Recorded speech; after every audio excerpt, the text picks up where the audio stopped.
It is with a surprisingly sentimental heart that I write these words.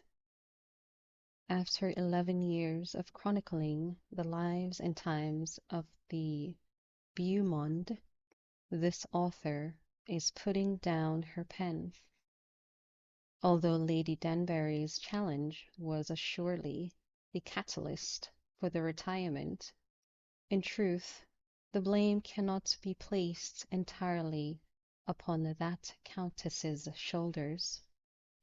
The column has grown wearisome of late, less fulfilling to write, and perhaps less entertaining to read.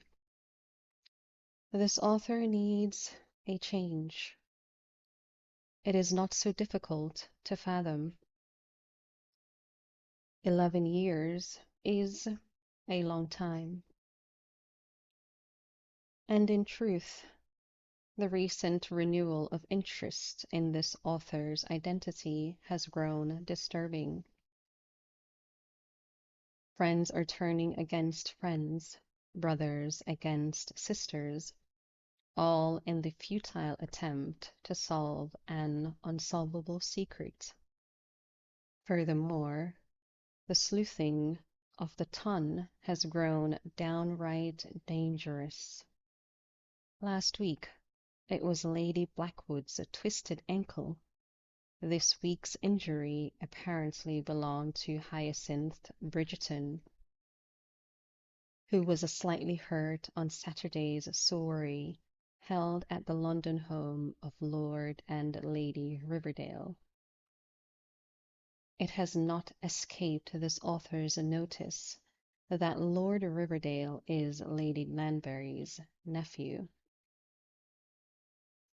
Miss Hyacinth must have suspected someone in attendance, because she sustained her injuries while falling into the library after the door was opened, while she had her ear pressed up to the wood, listening at doors, chasing down delivery boys.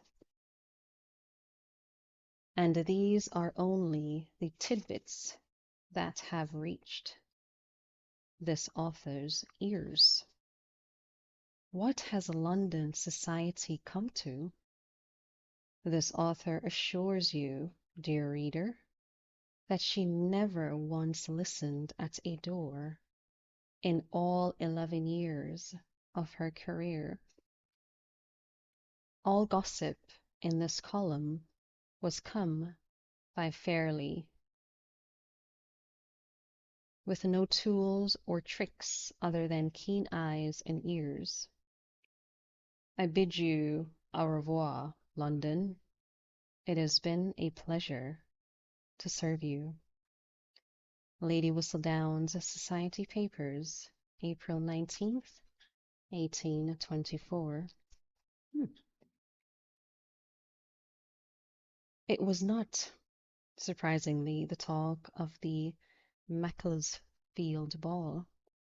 Lady Whistledown has retired. Can you believe it? What will I read with my breakfast? How will I know what happened if I miss a party? We'll never find out who she is now. Lady Whistledown has retired. One woman fainted, nearly cracking her head against the side of a table as she slumped gracelessly to the floor. Apparently, she had not read that morning's column, and thus heard the news for the first time right there at the Macclesfield ball. She was revived by smelling salts, but then quickly swooned again. She's a faker, Hyacinth Bridgerton muttered to Felicity Featherington, as they stood in a small group with the Dowager Lady Bridgerton and Penelope. Penelope was officially attending as Felicity's chaperone due to their mother's decision to remain home with an upset stomach. The faint was real, Hyacinth explained. Anyone could tell that by the clumsy way she fell. But this, her hand flicked toward the lady on the floor with a gesture of disgust. No one swoons like a ballet dancer, not even ballet dancers. Penelope had overheard the entire conversation, as Hyacinth was directly to her left, and so she murmured, "Have you ever swooned?" all the while keeping her eyes on the unfortunate woman, who was now coming awake with a delicate fluttering of eyelashes as the smelling salts were once again wafted under her nose. "Absolutely not," Hyacinth replied, with no small measure of pride. "Swoons are for the tender-headed and foolish," she added, "and if Lady Whistledown were still writing, mark my words, she would say the exact same thing in her next column." "Alas, there are no words to mark anyone," Felicity answered with a sad sigh. Lady Bridgerton agreed. "It's the end of an era," she said. "I feel quite bereft without her." "Well, it's not as if we've had to go more than 18 hours without her yet," Penelope felt compelled to point out. "We did receive a column this morning. What is there yet to feel bereft about?" "It's the principle of it," Lady Bridgerton said with a sigh. "If this were an ordinary Monday, I would know that I'd receive a new report on Wednesday. But now—" Felicity actually sniffled. "Now we're lost," she said. Penelope turned to her sister in disbelief. "Surely you're being a little melodramatic." Felicity's overblown shrug was worthy of the stage. "Am I? Am I?" Hyacinth gave her a sympathetic pat on the back. "I don't think you are, Felicity. I feel precisely the same way." "It's only a gossip column," Penelope said, looking around for any sign of sanity in her companions. Surely they realized that the world was not drawing to a close just because Lady Whistledown had decided to end her career. "You're right, of course," said Lady Bridgerton, jutting her chin out and pursing her lips in a manner that was probably supposed to convey an air of practicality. "Thank you for being the voice of reason for our little party." But then she seemed to deflate slightly, and she said, "But I must admit I'd grown rather used to having her around, whoever she is." Penelope decided it was well past time to change the topic. "Where is Eloise this evening?" "Ill, I'm afraid. A headache," Lady Bridgerton said, small frowns of worry creasing her otherwise unlined face. "She hasn't been feeling well for almost a week now. I'm starting to grow concerned about her."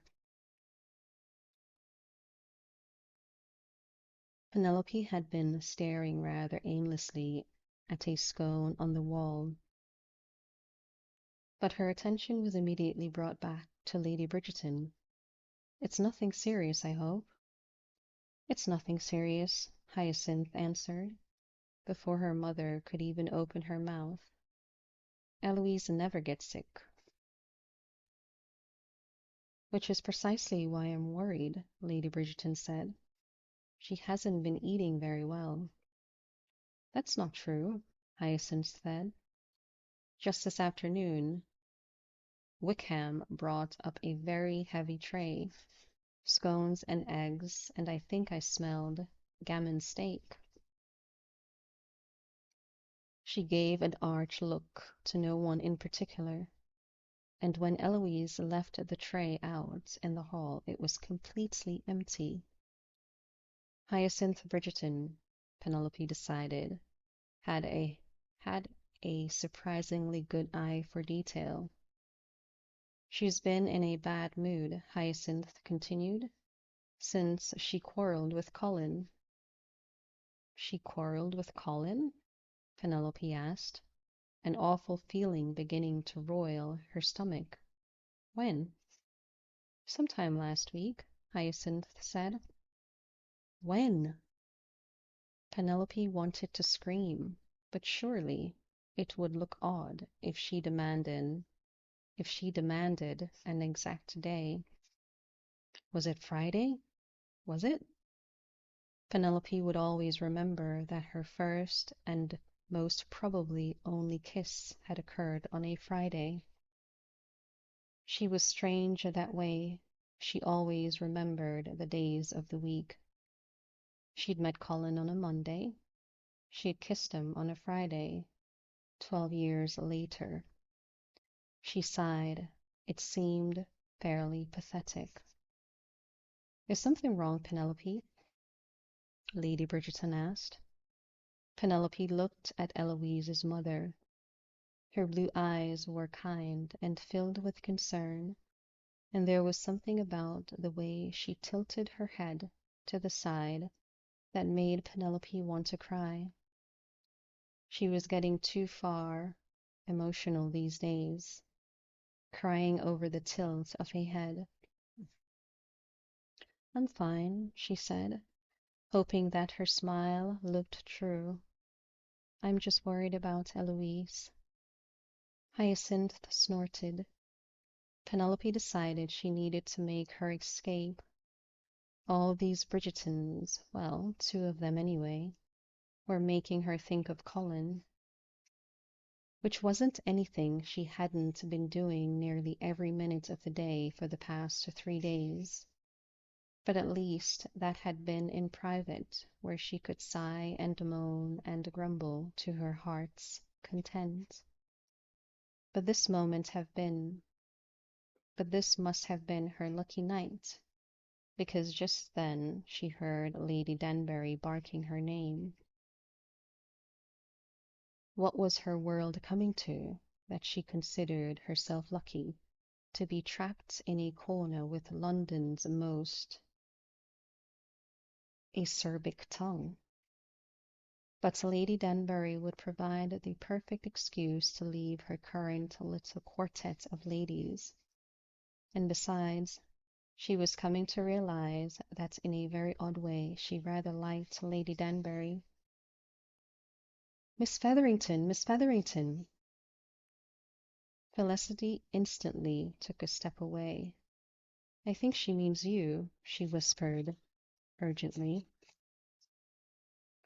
Of course she means me, Penelope said, with just a touch of hauteur. I consider Lady Danbury a cherished friend. Felicity's eyes bugged out. You do? Miss Featherington, Lady Danbury said, thumping her cane an inch away from Penelope's foot as soon as she reached her side. Not you, she said to Felicity, even though Felicity had done nothing more than smile politely as the Countess had approached.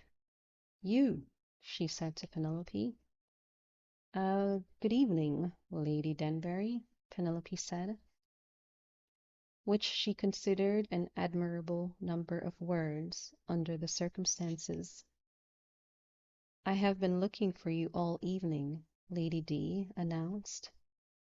Penelope found that a trifle surprising. You have? Yes. I want to talk with you about that Whistledown woman. Last column. Me? Yes, you, Lady Danbury grumbled. I'd be happy to talk with someone else if you could find me a body with more than half a brain. Penelope choked on the beginnings of laughter as she motioned to her companions. Um, I assure you that Lady Bridgerton was furiously shaking her head. She's too busy trying to get that oversized brood of hers married off, Lady Danbury announced. Can't be expected to know how to conduct a decent conversation these days. Penelope stole a frantic glance over at Lady Bridgerton to see if she was upset by the insult. After all, she had been trying to marry off her oversized brood for a decade now. But Lady Bridgerton didn't look the least bit upset. In fact, she appeared to be stifling laughter and inching away, taking Hyacinth and Felicity with her. Sneaky little traitors. Ah well, Penelope shouldn't complain. She'd wanted an escape from the Bridgertons, hadn't she? But she didn't particularly enjoy having Felicity and Hyacinth think they'd somehow pulled one over on her. They're gone now, Lady Danbury cackled. And a good thing it is, too. Those two gels haven't an intelligent thing to say between them. Oh, now, that isn't true. Penelope felt compelled to protest. Felicity and Hyacinth are both very bright. I never said they weren't smart, Lady D replied, acidly. Just that they haven't an intelligent thing to say. But don't worry, she added, giving Penelope a reassuring? Whoever heard of Lady Danbury being reassuring? Pat on the arm. It's not their fault that their conversation is useless. They'll grow out of it. People are like fine wines. If they start off good, they only get better with age. Penelope had actually been glancing slightly to the right of Lady Danbury's face, peering over her shoulder at a man who she thought might be Colin, but wasn't. But this brought her attention right back to where the Countess wanted it. Fine wines? Penelope echoed. And here I thought you were listening. No, of course I was listening. Penelope felt her lips tugging into something that wasn't quite a smile. I was just distracted. Looking for that Bridgerton boy, no doubt. Penelope gasped. Oh, don't look so shocked. It's written all over your face. I'm just surprised he hasn't noticed. I imagine he has, Penelope mumbled. Has he?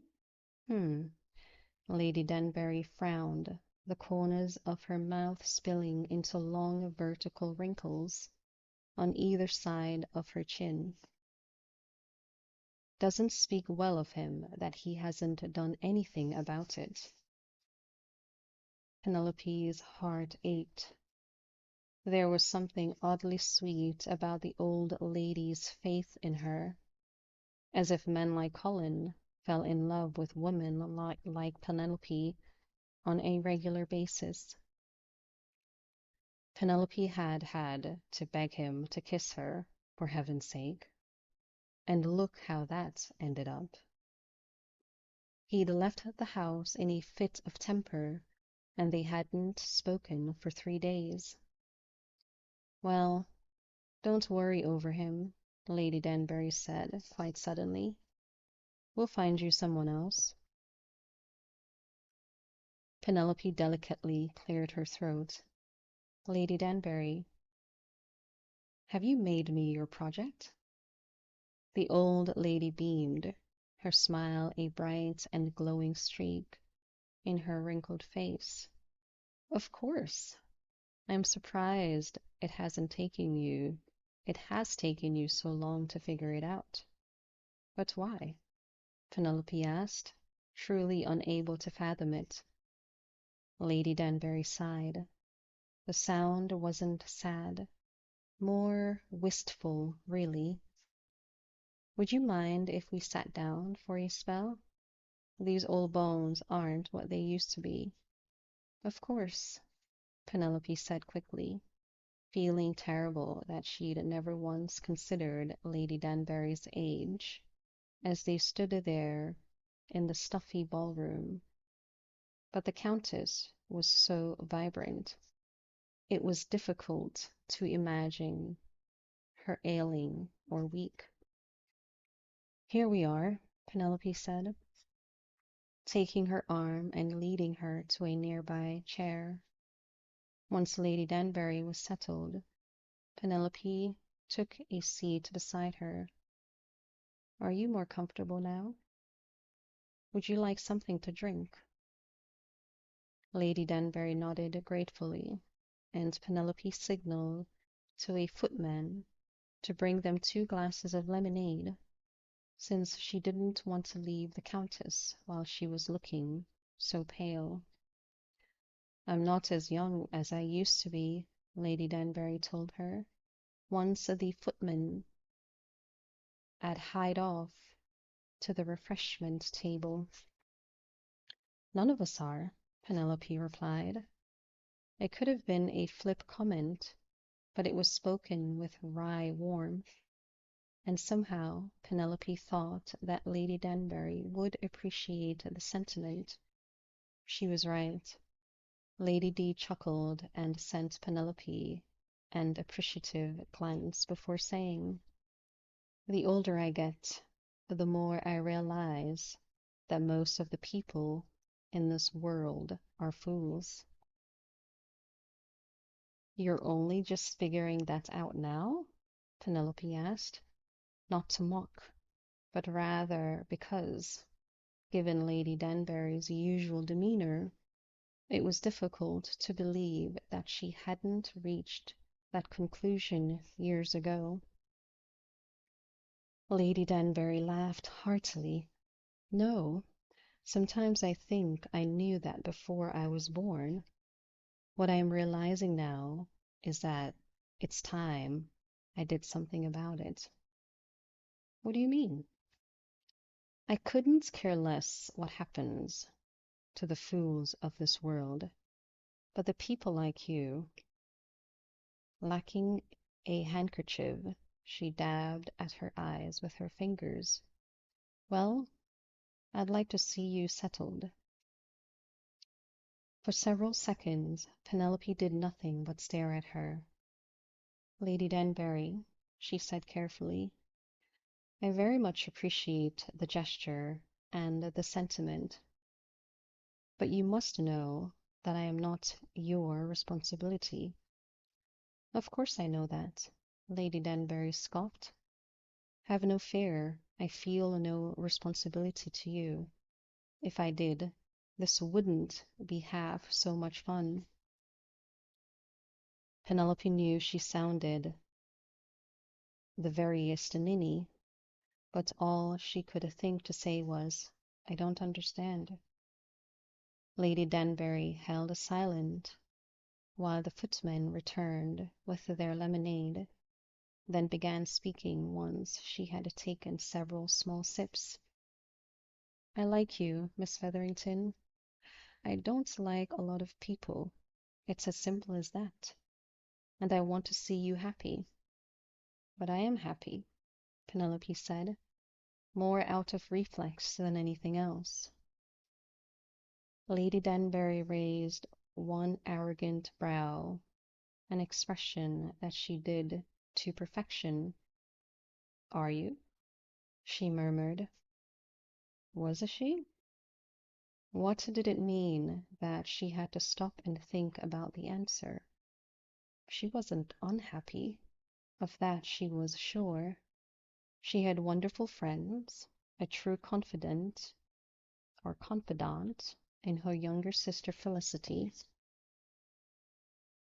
And if her mother and older sisters weren't women she'd have chosen as close friends, well, she still loved them, and she knew they loved her. Hers wasn't such a bad lot. Her life lacked drama and excitement, but she was content. But contentment wasn't the same thing as happiness, and she felt a sharp, stabbing pain in her chest as she realized that she could not answer Lady Danbury's softly worded question in the affirmative. "I've raised my family," Lady Danbury said. "4 children, and they all married well. I even found a bride for my nephew, who, truth be told," she leaned in and whispered the last 3 words, giving Penelope the impression that she was about to divulge a state secret, "I like better than my own children." Penelope couldn't help but smile. Lady Danbury looked so furtive, so naughty. It was rather cute, actually. "It may surprise you," Lady Danbury continued, "but by nature I'm a bit of a meddler." Penelope kept her expression scrupulously even. "I find myself at loose ends," Lady Danbury said, holding up her hands as if in surrender. "I'd like to see one last person happily settled before I go." "Don't talk that way, Lady Danbury," Penelope said, impulsively reaching out and taking her hand. She gave it a little squeeze. "You'll outlive us all, I'm certain." "Don't be silly." Lady Danbury's tone was dismissive, but she made no move to remove her hand from Penelope's grasp. "I'm not being depressive," she added. "I'm just realistic. I've passed 70 years of age, and I'm not going to tell you how many years ago that was. I haven't much time left in this world, and that doesn't bother me one bit." Penelope hoped she would be able to face her own mortality with the same equanimity. "But I like you, Miss Featherington. You remind me of myself. You're not afraid to speak your mind." Penelope could only look at her in shock.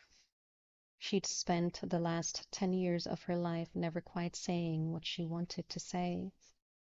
With people she knew well, she was open and honest, and even sometimes a little funny, but among strangers her tongue was quite firmly tied.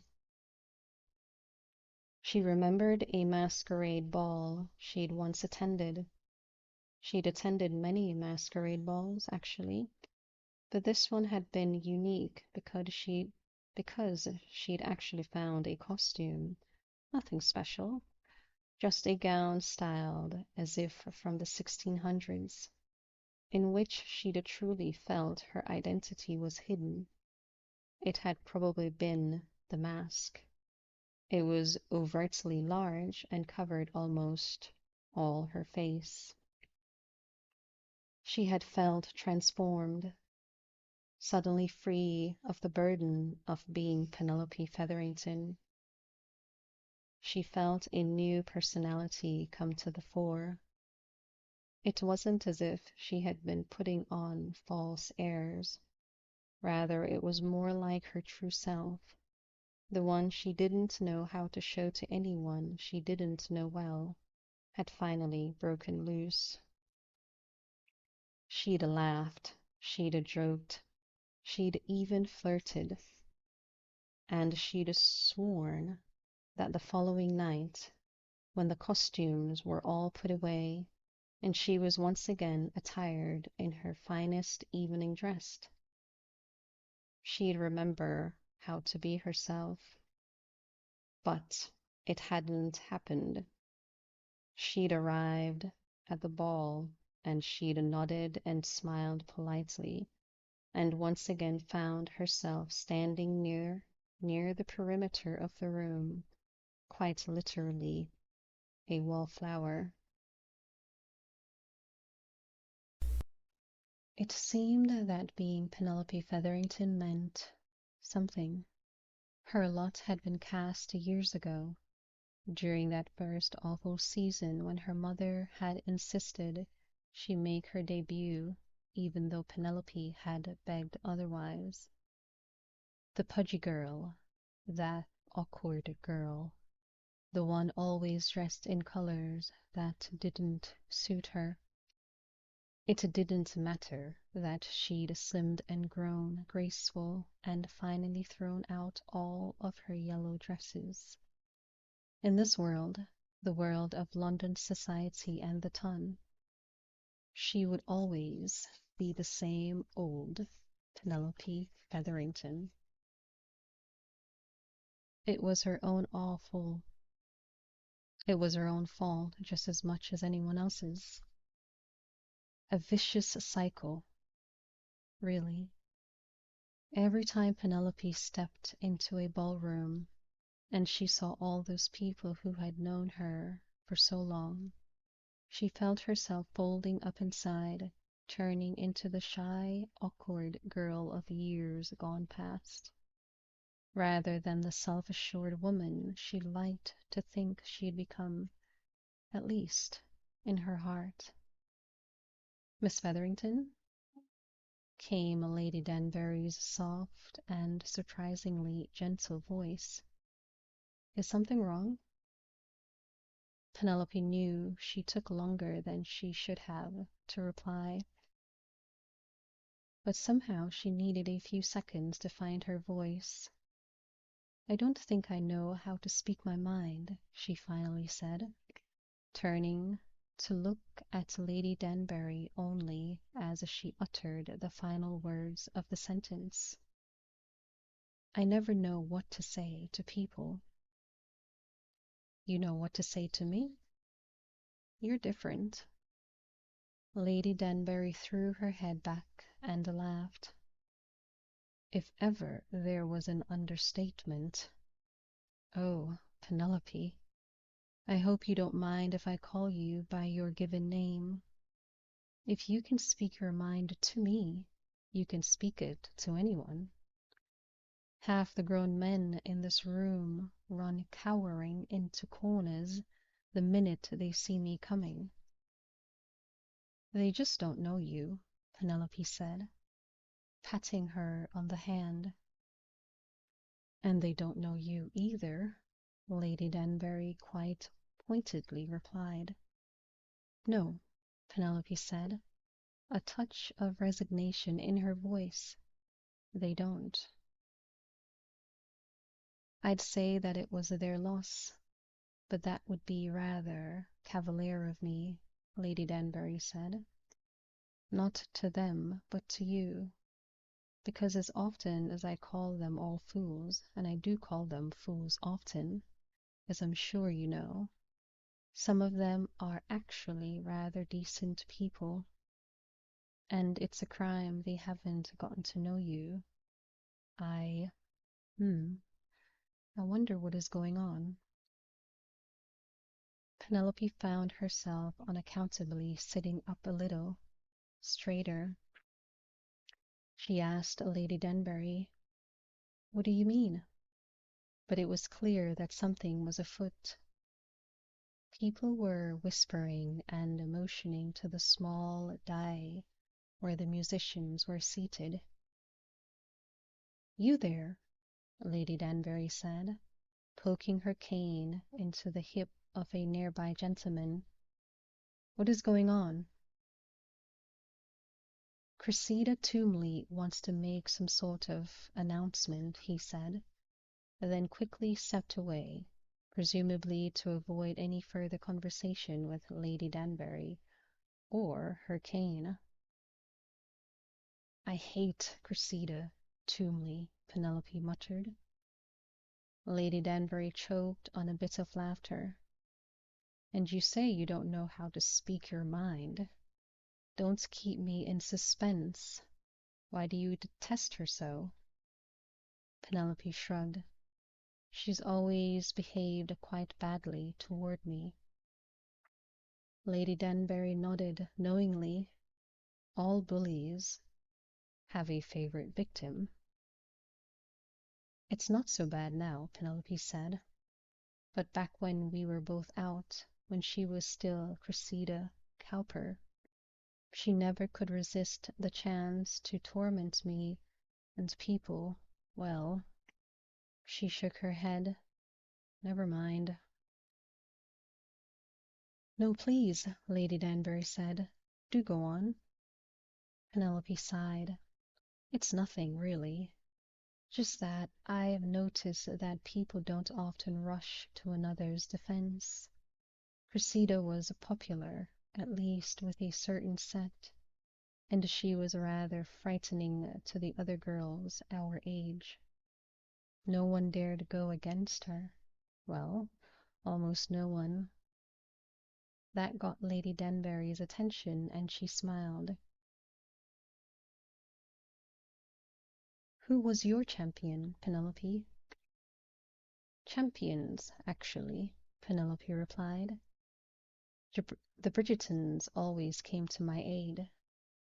Anthony Bridgerton once gave her the cut, direct, and took me into dinner, and her voice rose with remembered excitement. He really shouldn't have done so. It was a formal dinner party, and he was supposed to escort in some marchioness, I think.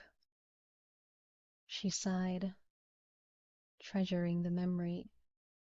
It was lovely. He's a good man, that Anthony Bridgerton. Penelope nodded.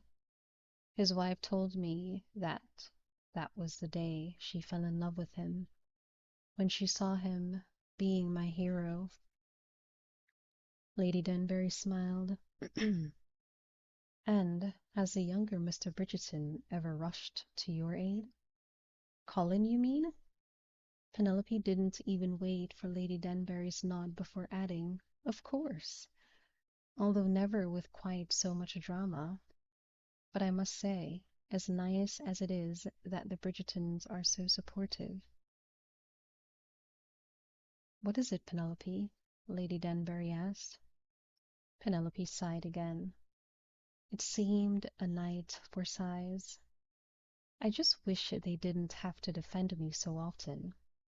You'd think I could defend myself, or at least comport myself in such a manner so that no defending was necessary. Lady Danbury patted her hand. I think you get on a great deal better than you think you do. And as for that Cressida Toomley, Lady Danbury's face soured with distaste. Well, she got her just deserts, if you ask me. Although, she added sharply, people don't ask me as often as they should. Penelope could not quite suppress a little snort of laughter. Look where she is now, Lady Danbury said sharply. Widowed and without even a fortune to show for it. She married that old lecher Horace Toomley, and it turned out he'd managed to fool everyone into thinking he had money. Now she has nothing but fading good looks. Honestly, honesty compelled Penelope to say, she's still quite attractive. If you like flashy women. Lady Danbury's eyes narrowed. There is something far too obvious about that woman. Penelope looked toward the dais, where Cressida was waiting, standing there with a surprising amount of patience while the ballroom quieted down. I wonder what she's going to say. Nothing that could possibly interest me, Lady Danbury retorted. Oh, she stopped, and her lips curved into the oddest of expression, a little bit frown, a little bit smile. What is it? Penelope asked. She craned her neck to try to see Lady Danbury's line of vision, but a rather portly gentleman was blocking her way. Your Mr. Bridgerton is approaching, Lady Danbury said, the smile edging out the frown, and he looks quite determined. Penelope immediately twisted her head around. For the love of God, girl, don't look, Lady Danbury exclaimed, jamming her elbow into Penelope's upper arm. He'll know you're interested. I don't think there's much of a chance he hasn't figured that out already, Penelope mumbled. And then there he was, standing splendidly in front of her, looking like some handsome god, deigning to grace earth with his presence. Lady Danbury, he said, executing a smooth and graceful bow. Miss Featherington? Mr. Bridgerton, Lady Danbury said. How nice to see you. Colin looked to Penelope. Mr. Bridgerton, she murmured, not knowing what else to say. What did one say to a man one had recently kissed? Penelope certainly had no experience in that area, not to mention the added complication of his storming out of the house once they were through. I'd hoped, Colin began, then stopped and frowned, looking up towards the die. What is everyone looking at? Cressida Toomley has some sort of announcement, Lady Danbury said. Colin's face slid into a vaguely annoyed frown. Can't imagine what she has to say that I'd want to listen to, he muttered. Penelope couldn't help but grin. Cressida Toomley was considered a leader in society, or at least she had been when she'd been young and unmarried. But the Bridgertons had never liked her, and somehow that had always made Penelope feel a little better.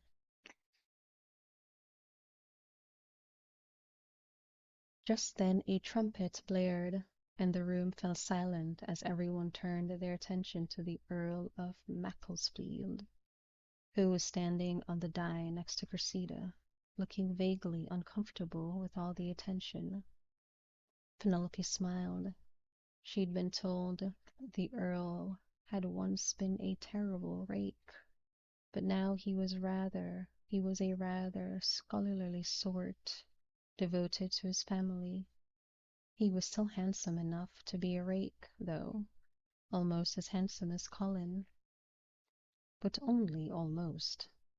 Penelope knew she was biased, but it was difficult to imagine any creature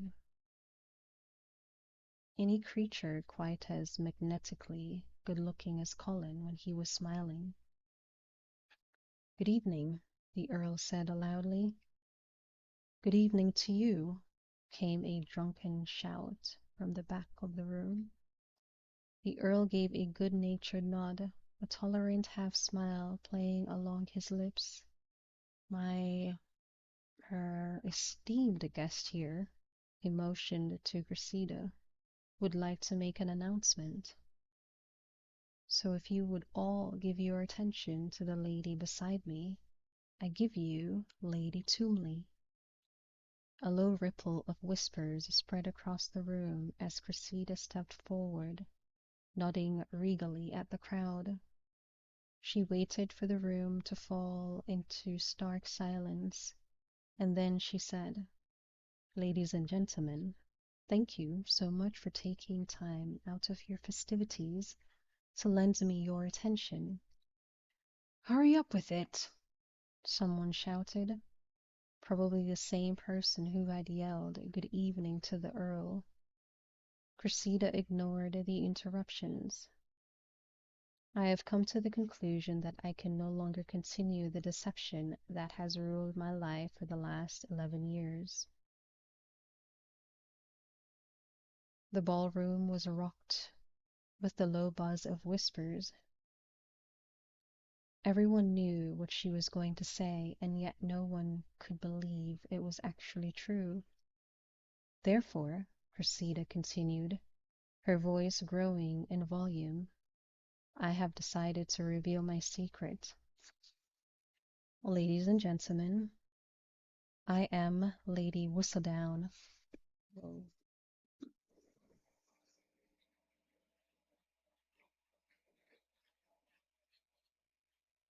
Colin couldn't remember the last time he'd entered a ballroom with quite so much apprehension. The last few days had not been among his best. He'd been in a bad mood, which had only been worsened by the fact that he was rather renowned for his good humor, which meant that everyone had felt compelled to comment on his foul disposition. There was nothing worse for a bad mood than being subjected to constant queries of, why are you in such a bad mood? His family had stopped asking after he'd actually snarled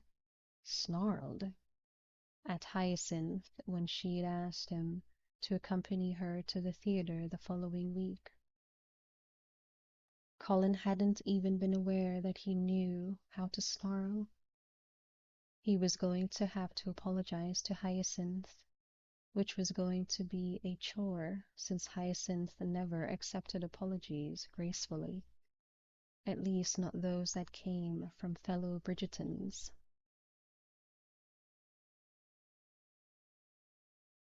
But Hyacinth was the least of his problem, Colin groaned.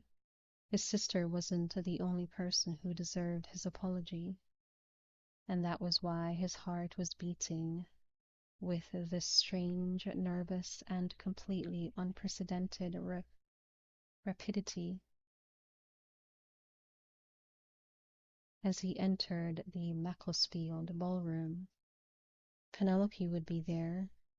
He knew she'd be there because she always attended the major balls, even if he even if she was now most often doing so as her sister's chaperone.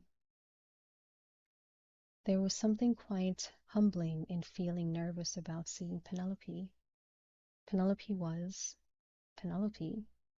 It was almost as if she'd always been there, smiling politely at the perimeter of a ballroom, and he'd taken her for granted, in a way. Some things didn't change, and Penelope was one of them. Except she had changed. Colin didn't know when it had happened, or even if any one other than himself had noticed it. But Penelope Featherington was not the same woman he used to know. Or maybe she was, and he had changed, which made him feel even worse, because if that was the case, then Penelope had been interesting and lovely and kissable years ago, and he hadn't the maturity to notice. No, better to think that Penelope had changed. Colin had never been a great fan of self-flagellation. Whatever the case, he needed to make his apology, and he needed to do it soon.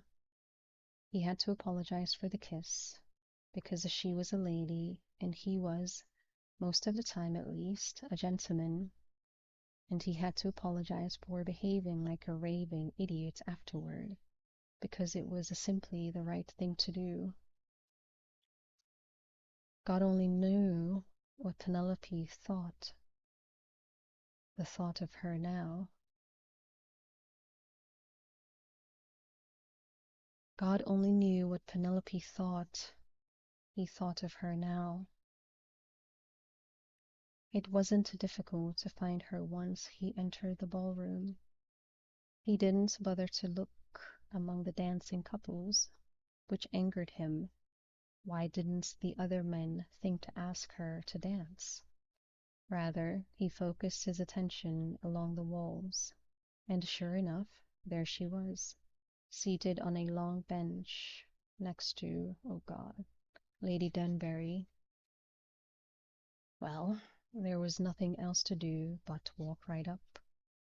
The way Penelope and the old busybody were clutching each other's hands, he couldn't expect Lady Danbury to disappear any time soon.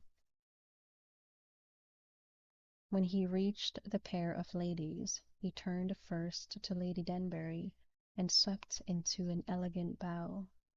Lady Danbury, he said, before turning his attention to Penelope. Miss Featherington. Mr. Bridgerton, Lady Danbury said, with a surprising lack of sharpness in her voice. How nice to see you. He nodded, then looked to Penelope, wondering what she was thinking and whether he'd be able to see it in her eyes. But whatever she was thinking or feeling, it was hidden under a rather thick layer of nervousness. Or maybe the nervousness was all she was feeling. He couldn't really blame her. The way he'd stormed out of her drawing room without an explanation, she had to feel confused. And it was his experience that confusion invariably led to apprehension. Mr. Bridgerton, she finally murmured, her entire bearing scrupulously polite. He cleared his throat. How to extract her from Lady Danbury's clutches? He'd really rather not humble himself in front of the nosy old countess. I'd hoped, he began, intending to say that he hoped to have a private word with Penelope. Lady Danbury would be ferociously curious, but there was really no other course of action, and it would probably do her good to be left in the dark for once. But just as his lips were forming his query, he realized that something strange was afoot in the Macclesfield ballroom. People were whispering and pointing toward the small orchestra whose members had recently laid their instruments down.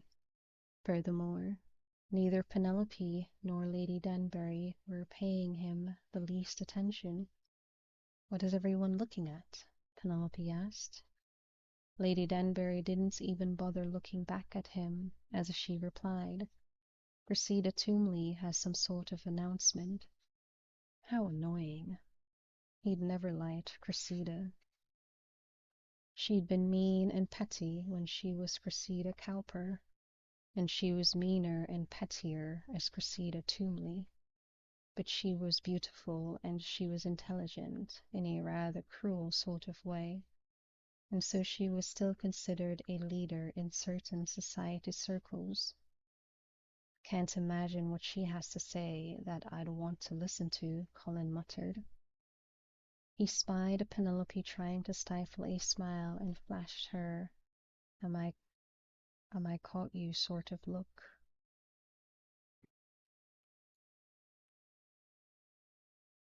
He spied Penelope trying to stifle a smile and flashed her an I caught you sort of look. But it was a sort of I caught you look that also said, and I agree completely.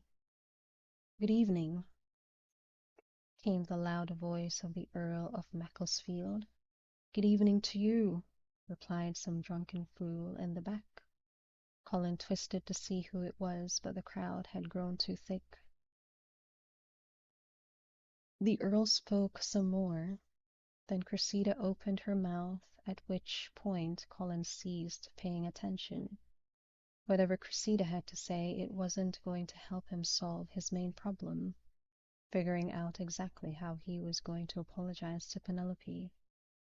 He'd tried rehearsing the words in his mind, but they never sounded quite right, and so he was hoping his famously glib tongue would lead him in the right direction when the time came.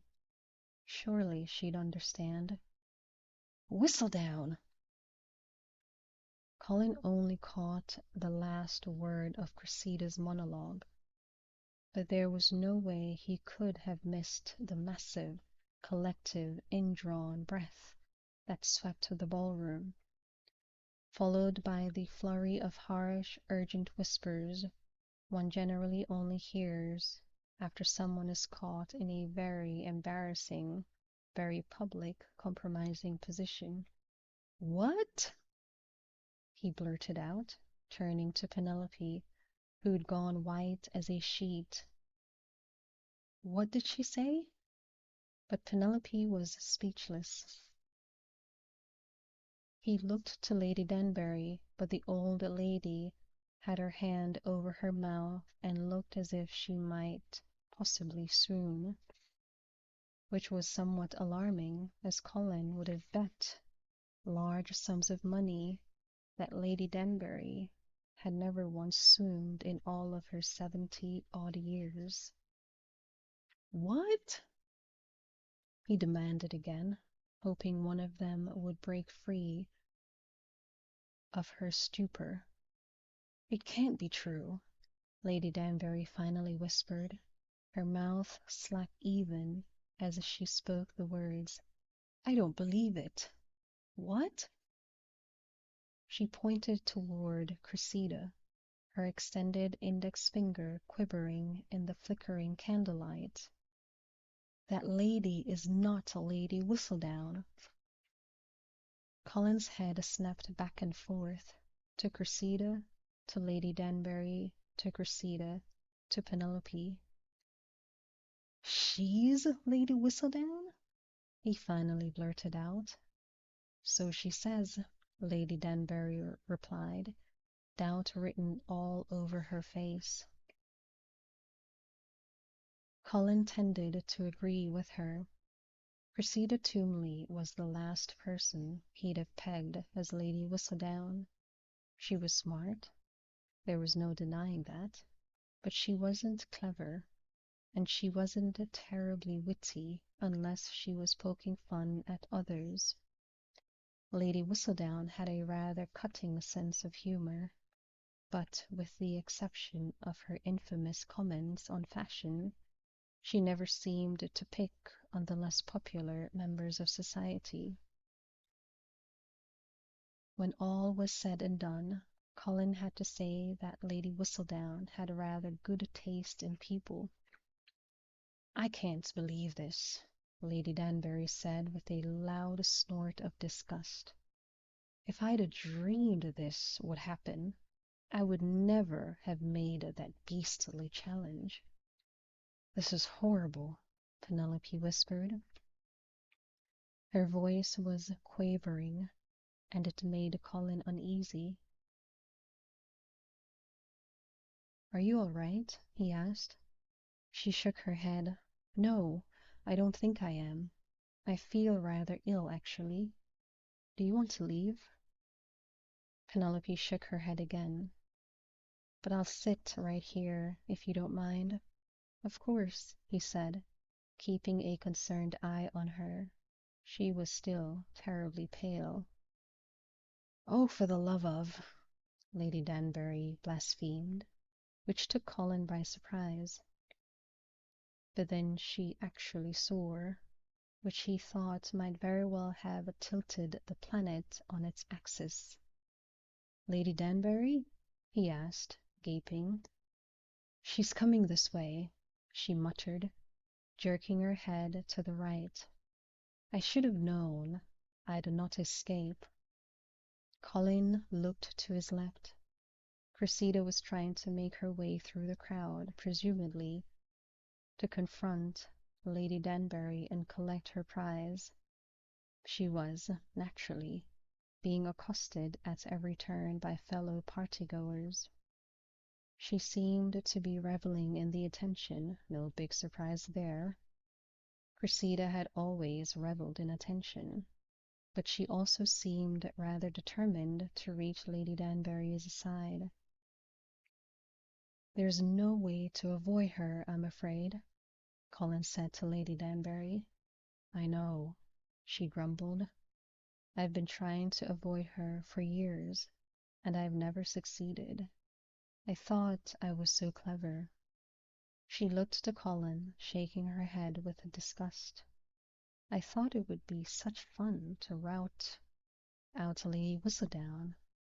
"Eh, well, it was fun," Colin said, not really meaning it. Lady Danbury jabbed him in the leg with her cane. "It's not the least bit fun, you foolish boy. Now look what I have to do." She waved the cane toward Cressida, who was drawing ever closer. "I never dreamed I'd have to deal with the likes of her." "Lady Danbury," Cressida said, swishing to a stop in front of her. "How nice to see you." Lady Danbury had never been known for her pleasantries, but even she outdid herself by skipping any pretense of a greeting before snapping. "I suppose you're here to try to collect your money." Cressida cocked her head to the side in a very pretty, very practiced manner. "You did say you would give £1,000 to whomever unmasked Lady Whistledown." She shrugged, lifting her hands in the air and then twisting them gracefully until her palms were up in a gesture of false humility. "You never stipulated that I couldn't unmask myself." Lady Danbury rose to her feet, narrowed her eyes, and said, "I don't believe it's you." Colin liked to think that he was a rather suave and unflappable, but even he gasped at that. Cressida's blue eyes blazed with fury, but she quickly regained control of her emotions and said, "I would be shocked if you did not behave with a degree of skepticism, Lady Danbury. After all, it is not your way to be trusting and gentle." Lady Danbury smiled. Well, perhaps not a smile, but her lips did move. "I shall take that as a compliment," she said, "and allow you to tell me that you meant it as such." Colin watched the stalemate with interest and with a growing ease of alarm, until Lady Danbury turned quite suddenly to Penelope, who had risen to her feet mere seconds after she had. "What do you think, Miss Featherington?" Lady Danbury asked. Penelope visibly started, her entire body jerking slightly at the stammered. Penelope visibly startled, her entire body jerking slightly as she stammered, "What? I beg your pardon?" "What do you think?" Lady Danbury persisted. "Is Lady Toomley Lady Whistledown?" I'm sure I don't know." "Oh, come now, Miss Featherington." Lady Danbury planted her hands on her hips and looked at Penelope with an expression that bordered on exasperation. "Surely you have an opinion on the matter." Colin felt himself stepping forward. Lady Danbury had no right to speak to Penelope in such a manner, and furthermore, he didn't like the expression on Penelope's face. She looked trapped, like a fox in a hunt, her eyes darting to him with a panic he'd never seen before. He'd seen Penelope uncomfortable, and he'd seen her pained, but he'd never seen her truly panicked. And then it occurred to him she hated being the center of attention.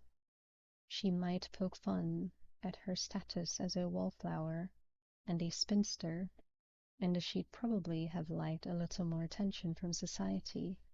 But this kind of attention, with everyone staring at her and awaiting the merest word from her lips, she was miserable. Miss Featherington, Collins said smoothly, moving to her side. You look unwell. Would you like to leave? Yes, she said, but then something strange happened. She changed. He didn't know how else to describe it. She simply changed. Right there in the Macclesfield ballroom, by his side, Penelope Featherington became someone else.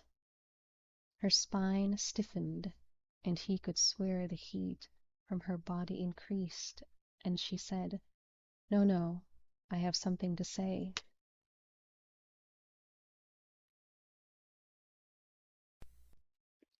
Lady Danbury smiled. Penelope looked straight at the old countess and said, I don't think she's Lady Whistledown.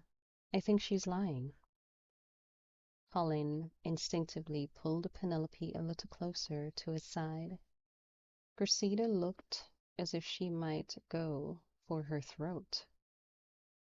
I've always liked Lady Whistledown, Penelope said, her chin rising until her bearing was almost regal. She looked to Cressida, and their eyes caught as she added, And it would break my heart if she turned out to be someone like Lady Toomley. Colin took her hand and squeezed it. He couldn't help himself. Well said, Miss Featherington, Lady Danbury exclaimed, clapping her hands together in delight. That is exactly what I was thinking, but I couldn't find the words. She turned to Colin with a smile. She's very clever, you know. I know, he replied, a strange new pride brimming within him. Most people don't notice it, Lady Danbury said, twisting so that her words were directed to and probably only heard by Colin. I know, he murmured, but I do. He had to smile at Lady Danbury's behavior, which he was certain was chosen in part to annoy the devil out of Cressida, who did not like to be ignored. I will not be insulted by that nothing, Cressida fumed. She turned to Penelope with a seething glare and hissed, I demand an apology. Penelope just nodded slowly and said, That is your prerogative. And then she said nothing more. Colin had to physically wipe the smile from his face. Cressida clearly wanted to say more, and perhaps commit an act of violence while she was at it. But she held back, presumably because it was obvious that Penelope was among friends. She had always been renowned for her poise, however, and thus Colin was not surprised when she composed herself, turned to Lady Danbury and said, What do you plan to do about the £1,000? Lady Danbury looked at her for the longest second Colin had ever endured. Then she turned to him. Dear God, the last thing he wanted to do was get involved in this disaster, and asked, And what do you think, Mr. Bridgerton? Is our Lady Toomley telling the truth? Colin gave her a practiced smile. You must be mad if you think I'm going to offer an opinion. You're a surprisingly wise man, Mr. Bridgerton, Lady Danbury said approvingly. He nodded modestly, then ruined the effect by saying, I pride myself on it. But what the hell? It wasn't every day a man was called wise by Lady Danbury. Most of her adjectives, after all, were of the decidedly negative variety. Cressida didn't even bother to bat her eyelashes at him, as Colin had already reflected. She wasn't stupid, just mean, and after a dozen years out in society, she had to know that he didn't much like her, and certainly wasn't about to fall prey to her charms. Instead, she looked squarely at Lady Danbury and kept her voice evenly modulated as she asked, What shall we do now, my lady? Lady Danbury's lips pursed together until she almost appeared mouthless. Then she said, I need proof. Cressida blinked. I beg your pardon? Proof! Lady Danbury's cane slammed against the floor with remarkable force. Which letter of the word did you not understand?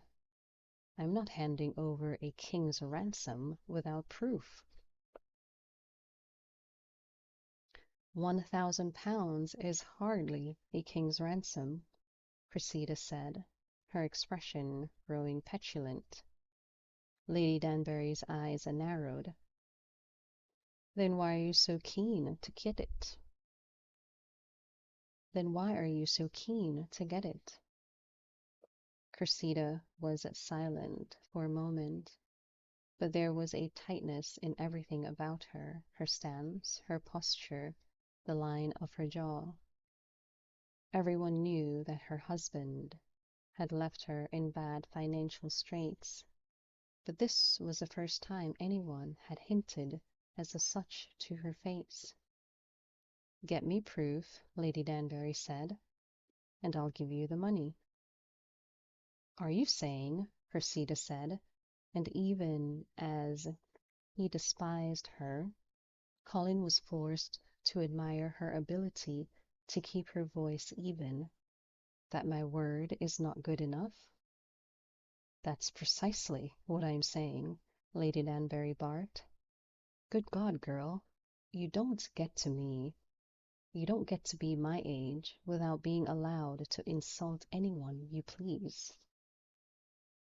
Colin thought he heard Penelope choking, but when he stole a glance at her, there she was, at his side,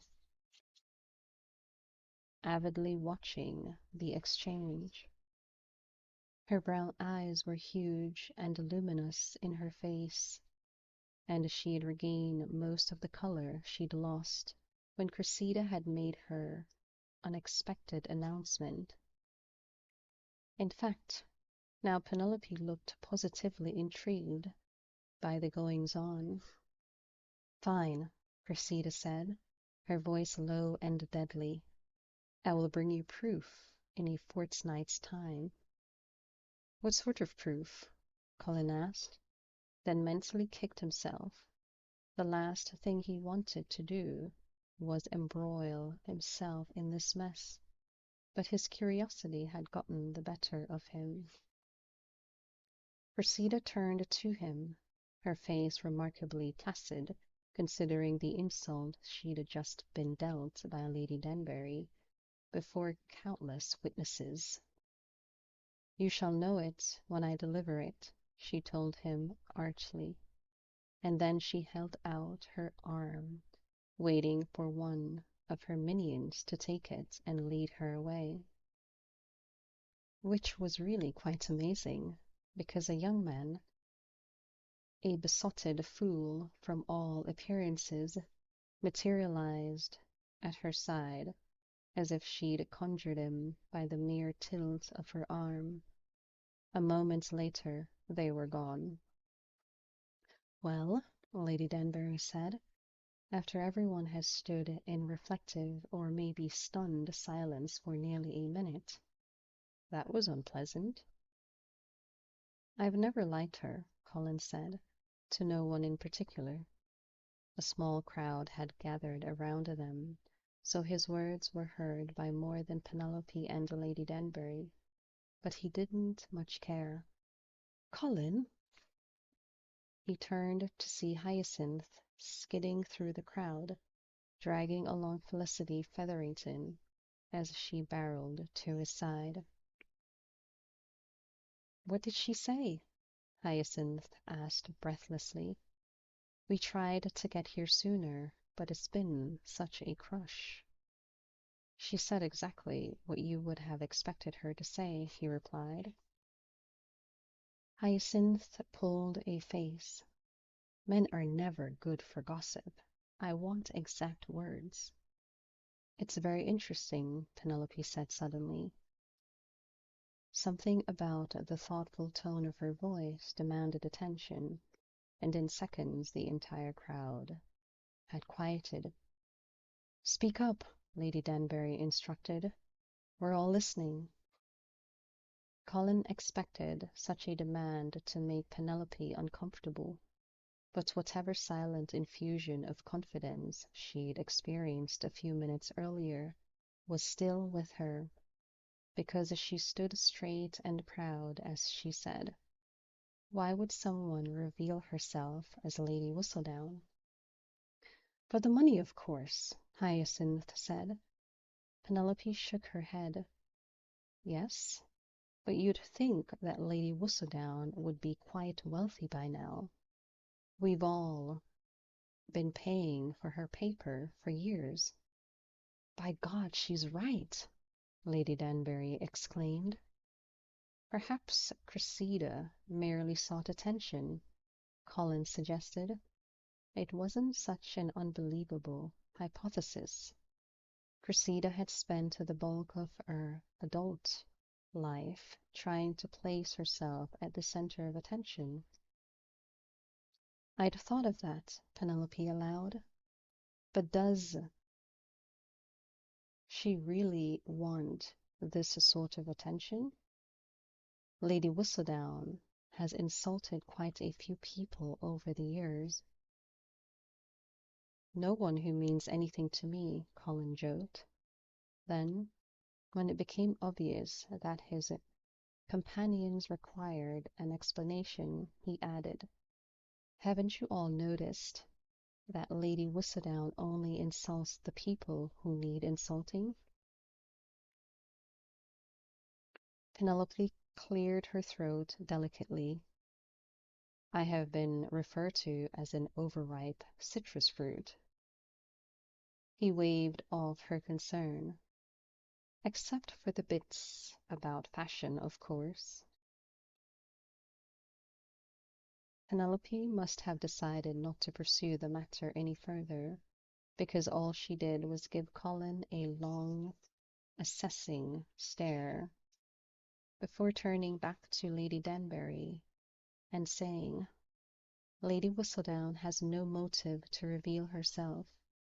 Cressida obviously does. Lady Danbury beamed, then all at once her face scrunched into a frown. I suppose I'll have to give her the fortnight to come up with her proof. Fair play and all that. I, for one, will be very interested to see what she comes up with, Hyacinth put in. She turned to Penelope and added, I say, you're very clever. Did you know that?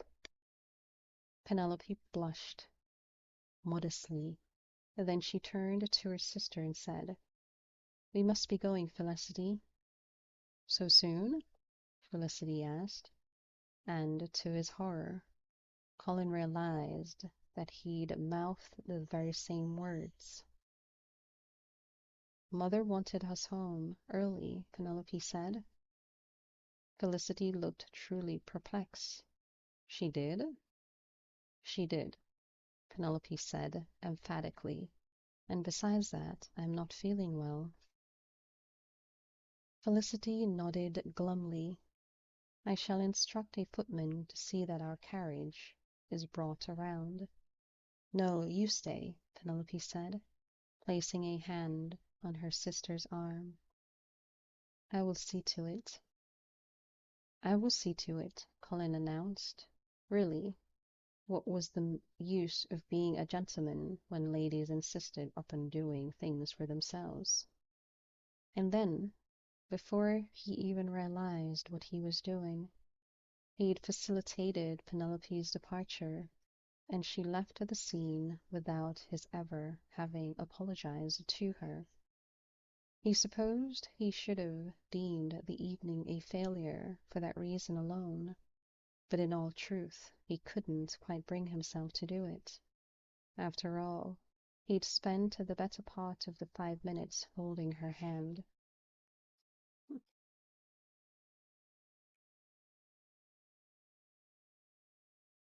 It wasn't until Colin woke up the following morning that he realized he still hadn't apologized to Penelope. Strictly speaking, it probably was no longer necessary that he do so, even though they'd hardly spoken at the Macclesfield ball the night before. They seemed to have forged an unspoken truce. Still, Colin didn't think he'd feel comfortable in his own skin until he spoke the words, "I'm sorry." It was the right thing to do. He was a gentleman, after all. And besides, he rather fancied seeing her that morning. He'd gone to number 5 for breakfast with his family, but he wanted to head straight for home after seeing Penelope, so he hopped in his carriage for the trip to the Featherington home on Mount Street, even though the distance was short enough to make him feel utterly lazy for doing so. He smiled contentedly and lay back against the squarbs, watching the lovely springtime scene roll by his window. It was one of those perfect sort of days when everything simply felt right. The sun was shining. He felt remarkably energized. He'd had an excellent morning meal. Life really didn't get better than this. And he was going over to see Penelope. Colin chose not to analyze why he was so eager to see her. That was the sort of thing an unmarried man of 33 didn't generally care to think about. Instead, he simply enjoyed the day, the sun, the air, even the 3 neat townhouses he passed on Mount Street, before spying Penelope's front door. There was nothing remotely different or original about any of them, but it was such a perfect morning that they seemed unusually charming, butted up next to each other, tall and thin, and stately with their gray Portland stone. It was a wonderful day, warm and serene, sunny and tranquil, except that just as he started to rise from his seat, a short flurry of movement across the street caught his eye. Penelope. She was standing on the corner of Mount and Penter Streets, the far corner, the one that would be not visible to anyone, looking out a window in the Featherington home, and she was climbing into a hired hack. Interesting. Colin frowned, mentally smacking himself on the forehead. It wasn't interesting. What the hell was he thinking? It wasn't interesting at all. It might have been interesting had she been, say, a man, or it might have been interesting if the conveyance into which she'd just entered had been one from the Featherington mews and not some scruffy hired hack. But no, this was Penelope, who was certainly not a man, and she was entering a carriage by herself, presumably heading to some completely unsuitable location, because if she were doing anything proper and normal, she'd be in a Featherington conveyance, or better yet, with one of her sisters, or a maid, or anyone, just not, damn, by herself. This wasn't interesting, it was idiotic. Fool woman, he muttered, hopping down from his carriage with every intention of dashing toward the hack, wrenching the door open and dragging her out. But just as his right foot left the confines of his carriage, he was struck by the same madness that led him to wander the world. Curiosity. Several choice curses were grumbled under his breath, all of them self-directed. He couldn't help it. It was so unlike Penelope to be taking off by herself in a hired hack. He had to know where she was going. And so, instead of forcibly shaking some sense into her, he directed his driver to follow the shack. He directed his driver to follow the hack, and they rolled north toward the busy thoroughfare of Oxford Street, where Colin reflected. Surely Penelope intended to do a bit of shopping. There could be any number of reasons she wasn't using the Featherington carriage. Perhaps it was damaged, or one of their horses had taken ill, or Penelope was buying someone a gift and wanted to keep it a secret. No, that wasn't right. Penelope would never embark on a shopping expedition by herself.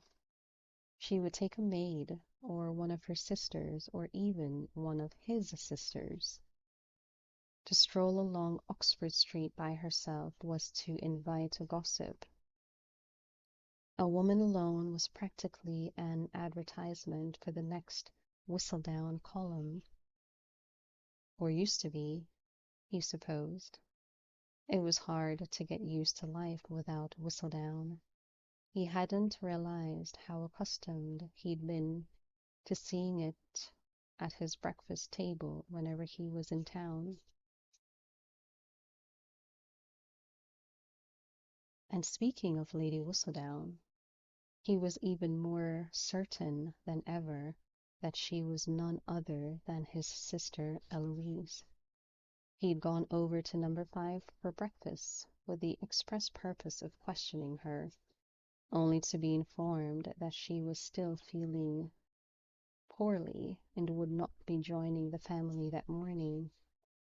It had not escaped Colin's notice, however, that a rather hefty tray of food had been sent up to Eloise's room. Whatever ailed his sister, it had not affected her appetite. He hadn't made any mention of his suspicion at the breakfast table. Truly, he saw no reason to upset his mother, who would surely be horrified at the thought. It was difficult to believe, however, that Eloise, whose love of discussing scandal was eclipsed only by her thrill at discovering it, would miss the opportunity to gossip about Cressida Toomley's revelation of the night before. Unless Eloise was Lady Whistledown, in which case she'd be up in her room plotting her next step. The pieces all fit. It would have been depressing if Colin hadn't felt so oddly thrilled at having found her out.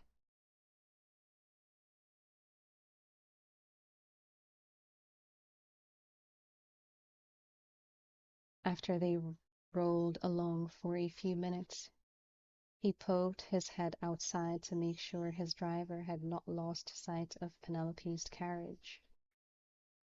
There she was, right in front of him, or at least he thought it was her. Most hired hacks looked the same, so he was going to have to trust and hope that he was following the right one. But as he looked out, he realized that they'd traveled much farther east than he would have anticipated. In fact, they were just now passing Soho Street, which meant they were nearly to Tottenham Court Road, which meant, dear God, was Penelope taking the carriage to his house? Bedford Square was practically right around the corner. A delicious thrill shot up his spine, because he couldn't imagine what she was doing in this part of town if not to see him. Who else would a woman like Penelope know in Bloomsbury? He couldn't imagine that her mother allowed her to associate with people who actually worked for a living, and Colin's neighbors, though certainly well enough born, were not of his aristocracy, and rarely even of the gentry, and they all plodded off to work each day, doctoring and lawyering, or Colin frowned hard. They'd just rolled out past Tottenham Court Road. What the devil was she doing this far east?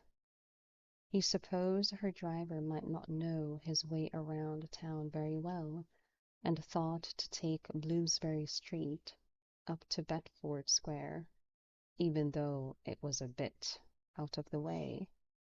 But he heard something very strange and realized it was the sound of his teeth grinding together. They'd just passed Bloomsbury Street and were presently veering right onto High Holborn. Devil take it. They were nearly in the city. What in God's name was Penelope planning to do in the city? It was no place for a woman. Hell, he hardly ever went there himself. The world of the Tun was farther west, in the hollowed buildings of St. James and Mayfair, not here in the city, with its narrow, twisting, medieval roads and rather dangerous proximity to the tenements of the East End. Colin's jaw dropped progressively lower as they rolled on and on and on, until he realized they were turning down Shoe Lane. He craned his head out the window. He'd only been here once before, at the age of 9, when his tutor had dragged him and Benedict off to show them where the Great Fire of London had started in 1666. Colin remembered feeling vaguely disappointed when he'd learned that this culprit was a mere baker who had not dampened the ashes in his oven properly. A fire like that should have had arson or intrigue in its origin. A fire like that was nothing compared to the feelings coming to boil in his chest. Penelope had better have a damned good reason for coming out here by herself. She shouldn't go anywhere unaccompanied, much less the city. Then, just when Colin was convinced that Penelope was going to travel all the way to the Dover coast, the carriages crossed Fleet Street and ground to a halt. Colin held still, waiting to see what Penelope was up to, even though every fibre of his being was screaming to leap out of the carriage and tackle her right there on the pavement. Call it intuition, call it madness, but somehow he knew that that if he accosted Penelope right away, he would never learn of her true purpose here near Fleet Street. Once she was far enough away so that he could alight unnoticed, he jumped down from the carriage and followed her south toward some church that looked decidedly like a wedding cake. For God's sake, Colin muttered, completely unaware of blasphemy or puns. Now is not the time to find religion, Penelope. She disappeared into the church, and his legs ate up the pavement after her, slowing only when he reached the front door. He didn't want to surprise her too quickly, not before he found out what exactly she was doing there. His earlier words notwithstanding, he did not for one moment think that Penelope had suddenly developed a desire to extend her church-going habits to midweek visits. He slipped quietly into the church, keeping his footsteps as soft as he could. Penelope was walking down the center aisle, her left hand tapping along each pew, almost as if she were counting. Colin frowned as she picked her pew, then scooted in until she was in the middle. She sat utterly still for a moment, then reached into her reticule and pulled out an envelope. Her head moved the teeniest bit to the left, then to the right, and Colin could easily picture her face, her dark eyes darting in either direction as she checked the room for other people. He was safe from her gaze at the back, so far in the shadows that he was practically pressed up against the wall. And besides, she seemed intent upon remaining still and quiet in her movements. She certainly hadn't moved her head far enough to see him behind her. Bibles and prayer books were tucked in the little pockets on the backs of the pews, and Colin watched as Penelope surreptitiously slid the envelope behind one.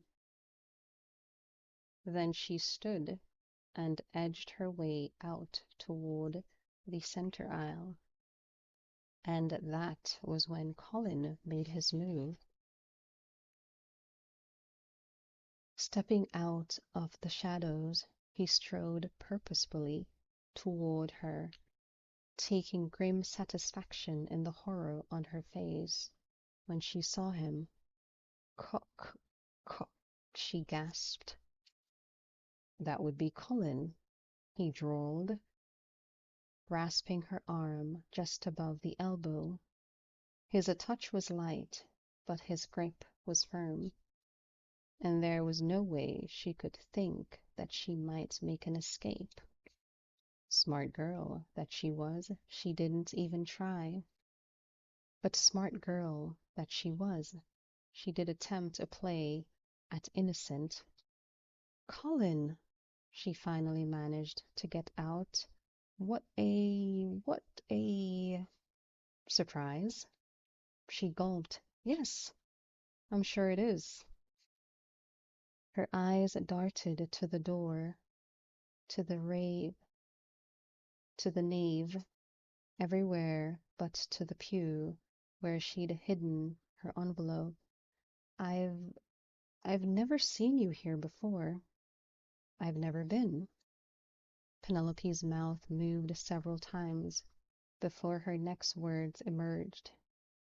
It's quite appropriate, actually, that you'd be here, actually, because, actually, uh, Do you know the story of Saint Bride's? He raised one brow. Is that where we are? Penelope was clearly trying for a smile, but the result was more of the open-mouthed idiot sort of look. Normally this would have amused him, but he was still angry with her for taking off on her own, not giving a care to her safety and welfare. But most of all, he was furious that she had a secret. Not so much that she'd kept a secret. Secrets were meant to be kept, and he couldn't blame her for that. Irrational as it was, he absolutely could not tolerate the fact that she had a secret. She was Penelope. She was supposed to be an open book. He knew her. He'd always known her. And now it seemed he'd never known her. Yes, she finally replied, her voice squeaking on the word. It's one of Wren's churches, actually, the ones he did after the Great Fire. They're all over the city, and actually it's my favorite. I do so love the steeple. Don't you think it looks like a wedding cake? She was babbling. It was never a good sign when someone babbled. It generally meant they were hiding something.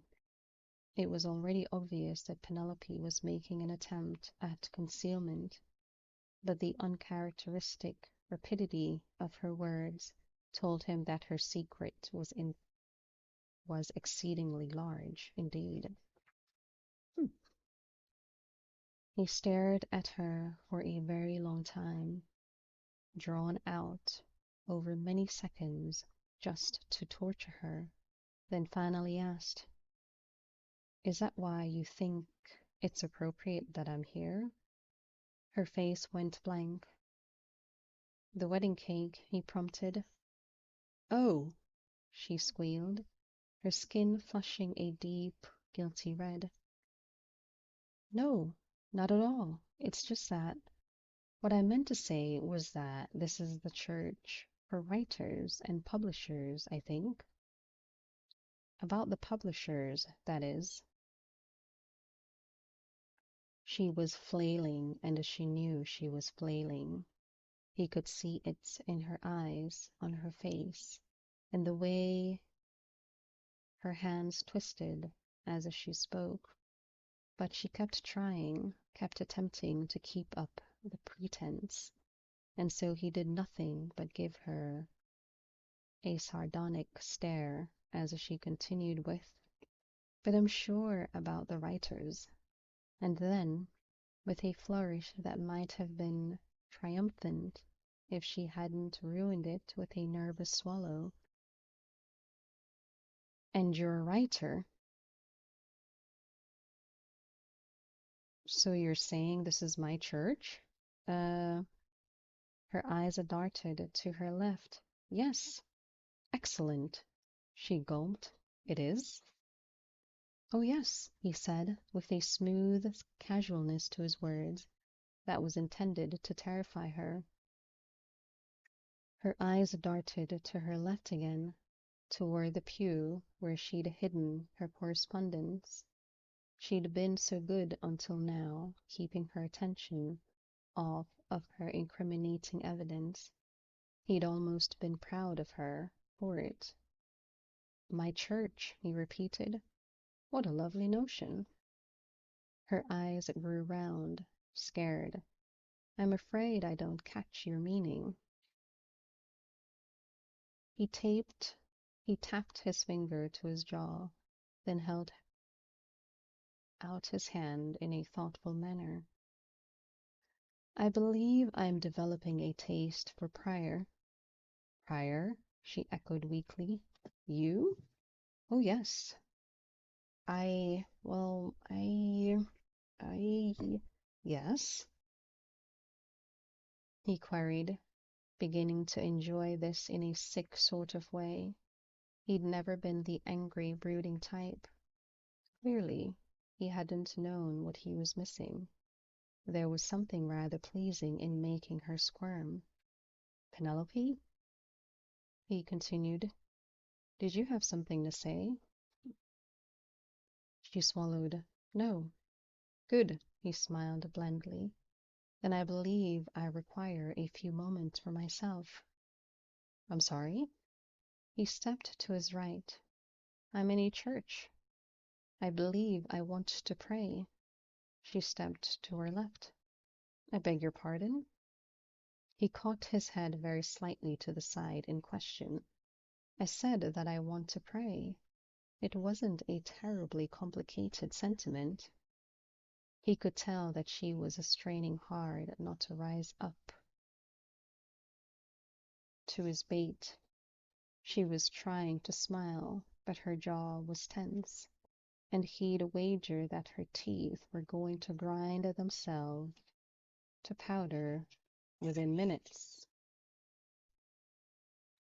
I didn't think you were a particularly religious person, she said. I'm not. He waited for her to react, then added, I intended to pray for you. She swallowed uncontrollably. Me? She squeaked. Because, he began, unable to prevent his voice from rising in volume, by the time I'm done, prayer is the only thing that is going to save you. And with that, he brushed her aside and strode to where she'd hidden the envelope. Colin! She yelled, running frantically after him. No! He yanked the envelope out from behind the prayer book, but didn't yet look at it. Do you want to tell me what this is? He demanded. Before I look myself, do you want to tell me? No, she said, her voice breaking on the word. His heart breaking at the expression in her eyes. Please, she begged him, please give it to me.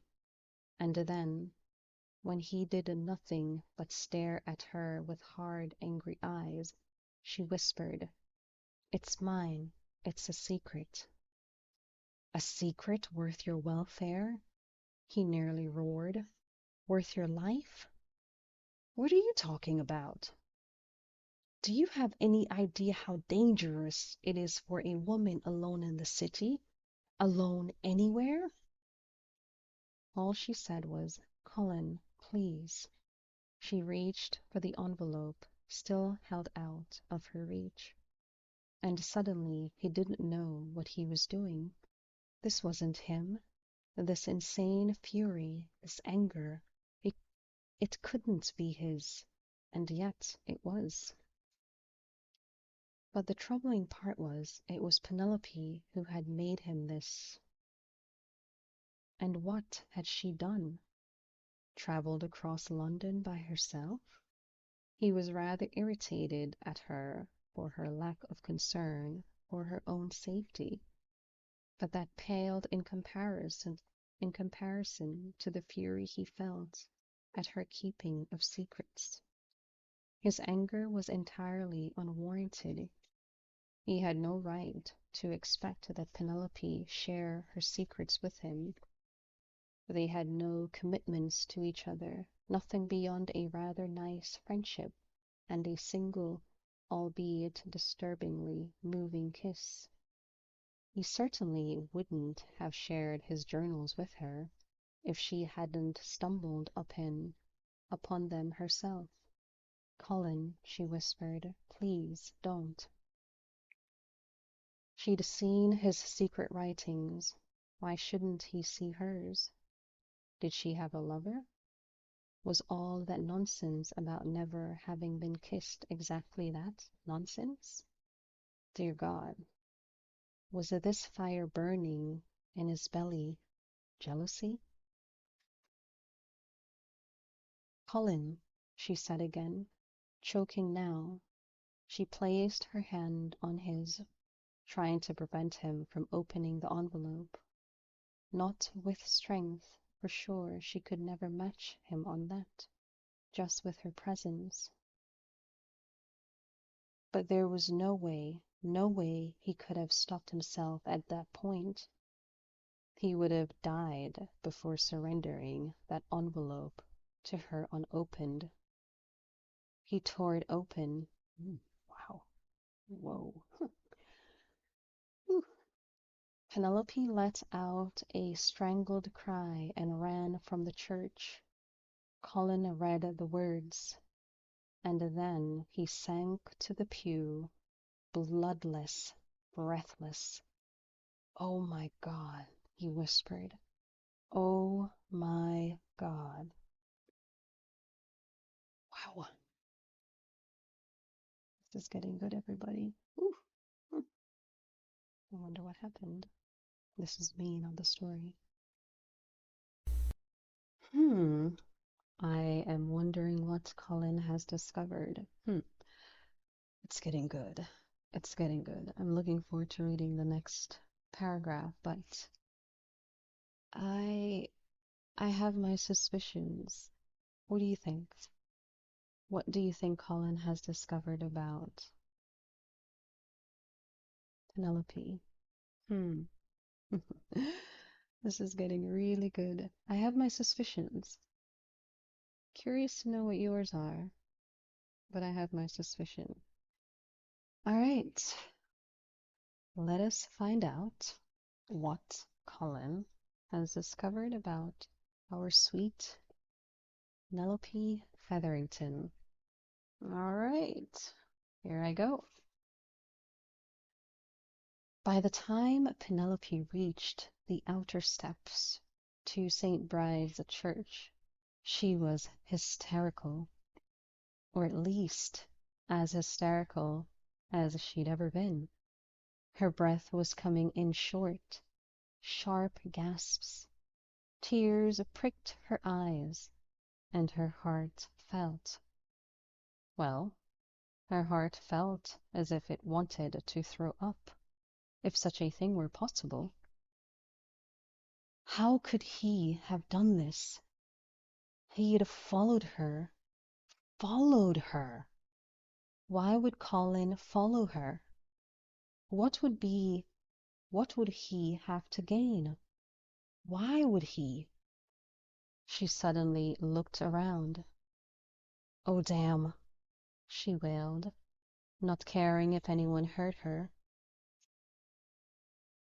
The hack had left.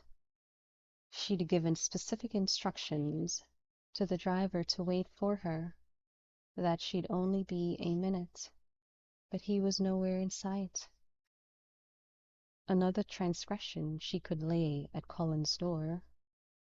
He'd delayed her inside of the church, and now the hack had left, and she was stuck here on the steps of St. Bride's Church, in the middle of the city of London, so far from her home in Mayfair that she might as well have been in France. People were staring at her, and any minute now she was sure to be accosted, because who had ever seen a gently bred lady alone in the city, much less one who was so clearly on the verge of a nervous attack? Why had she been so foolish as to think that he was the perfect man? She'd spent half her life worshipping someone who wasn't even real, because the Colin she knew, no, the Colin she'd thought she'd known, clearly didn't exist. And whoever this man was, she wasn't even sure she liked him. The man she'd loved so faithfully over the years never would have behaved like this. He wouldn't have followed her. Oh, very well, he would have, but only to assure himself of her safety. But he wouldn't have been so cruel, and he certainly wouldn't have opened her private correspondence. She had read 2 pages of his journal. That was true, but they hadn't been in a sealed envelope. She sank onto the steps and sat down. the stone cool even through the fabric of her dress. There was little she could do now besides sit here and wait for Colin. Only a fool would take off on foot by herself so far from home. She supposed she could hail a hack on Fleet Street, but what if they were all occupied? And besides, was there really any point in running from Colin? He knew where she lived, and unless she decided to run into the Orkney Islands, she wasn't likely to escape a confrontation. She sighed. Colin would probably find her in the Orkneys, seasoned traveler that he was, and she didn't even want to go to the Orkneys. She choked back a sob. Now she wasn't even mucking. Now she wasn't even making sense. Why was she fixated on the Orkney Islands? And then there was Colin's voice behind her, clipped and so very cold. Get up, was all he said. She did, not because he'd ordered her to, or at least that was what she told herself, and not because she was afraid of him, but rather because she couldn't sit on the steps of St. Bride's forever, and even if she wanted nothing more than to hide herself from Colin for the next 6 months, at the moment he was her only safe means home. He jerked his head toward the street, into the carriage. She went, climbing up, as she heard Colin give the driver her address, and then instruct him to take the long way. Oh God. They'd been moving a good 30 seconds before he handed her the single sheet of paper that had been folded into the envelope she'd left in the church. I believe this is yours, he said. She gulped and looked down. Not that she needed to. She already had the words memorized. She'd written and rewritten them so many times the previous night. She didn't think they'd ever escape her memory. Oh boy. There is nothing I despise more than a gentleman who thinks it amusing to give a lady a condescending pat on the hand as he murmurs, "It is a woman's prerogative to change her mind." And indeed, because I feel one should always support one's words with one's action, I endeavor to keep my opinions and decisions steadfast and true.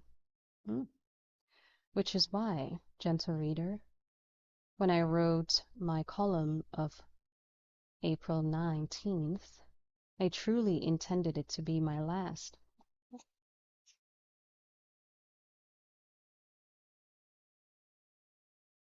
However, events beyond my control, or indeed beyond my approval, forced me to put my pen to paper one last time. Ladies and gentlemen, this author is not Lady Cressida Toomley. She's nothing more than a scheming impostor, and it would break my heart to see my years of hard work attributed to one such as her. Lady Whistledown's Society Paper, April 21st, 1824. Woo! Woo! All right, I'll pause for a second. Now, did anyone suspect Penelope? If you've been following this story, did you suspect Penelope? Are you surprised? Let's see. Ooh, very good. Penelope refolded the paper with great precision, using the time to try to compose herself and figure out what on earth she was supposed to say at a moment like this. Finally, She attempted a smile, didn't didn't quite meet his eyes, and joked. Did you guess? He didn't say anything, so she was forced to look up. She immediately wished she hadn't. Colin looked completely unlike himself. The easy smile that always tugged at his lips, the good humor forever lurking in his eyes, they were all gone, replaced by harsh lines and cold, pure ice. The man she knew, the man she'd loved for so very long, she didn't know who he was anymore. I'll take that as a no, she said shakily. Do you know what I am trying to do right now? He asked, his voice startling and loud against the rhythmic clip-clop of the horse's hoofs. She opened her mouth to say no, but one look at his face told her he didn't desire an answer, so she held her tongue. I'm trying to decide what precisely I am most angry with you about, he said, because there are so many things, so very many things, that I'm finding it extraordinarily difficult to focus upon just one.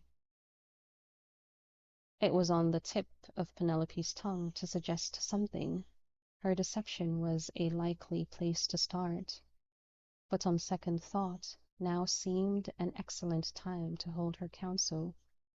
First of all, he said, the terribly even tone of his voice suggesting that he was trying very hard to keep his temper in check, and this was, in and of itself, rather disturbing, as she hadn't been aware that Colin even possessed a temper. I cannot believe you were stupid enough to venture into the city by yourself, and in a hired hack, no less.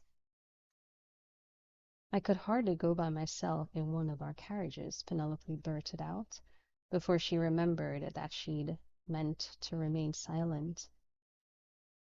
His head moved about an inch to the left.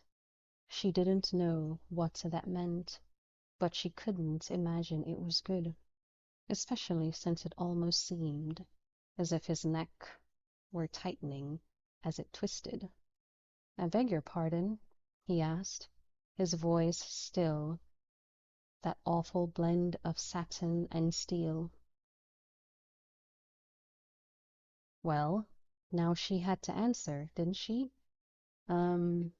It's nothing, she said, hoping the evasion would reduce his attention on the rest of her reply. Just that I'm not allowed to go out by myself. I'm aware of that, he bit off. There's a damned good reason for it, too. So if I wanted to go out by myself, she continued, choosing to ignore the second part of his reply, I couldn't very well use one of our carriages. None of our drivers would agree to take me here. Your drivers, he snapped, are clearly men of impeccable wisdom and sense. Penelope said nothing. Do you have any idea what could have happened to you? He demanded, his sharp mask of control beginning to crack. Very little, actually, she said, gulping on the sentence. I've come here before, and... What? His hand closed over her upper arm with painful force. What did you say? Repeating it seemed almost dangerous to her health, so Penelope just stared at him, hoping that maybe she could break through the wild anger in his eyes and find the man she knew and loved so dearly. It's only when I need to leave an urgent message for my publisher, she explained. I send a coded message, then he knows to pick up my note here. And speaking of which, Colin said roughly, snatching the folded paper back from her hands, what the hell is this?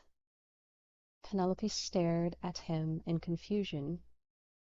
I would have thought it was obvious I am... Yes, of course, your bloody Lady Whistledown. And you've probably been laughing at me for weeks, as I insisted it was Eloise." His face twisted as he spoke, nearly breaking her heart. "No!" she cried out. "No, Colin, never! I would never laugh at you." But his face told her clearly that he did not believe her. There was humiliation in his emerald eyes, something she'd never seen before, something she'd never expected to see. He was a Bridgerton. He was popular, confident, self-possessed. Nothing could embarrass him. No one could humiliate him, except apparently her. "I couldn't tell you," she whispered, desperately trying to make that awful look in his eyes go away. "Surely you knew I couldn't tell you." He was silent for an agonizingly long moment, and then, as if she'd never spoken, never tried to explain herself, he lifted the incriminating sheet of paper into the air and shook it, completely disregarding her impassioned outcry. "This is stupidity," he said. "Have you lost your mind?" "I don't know what you mean."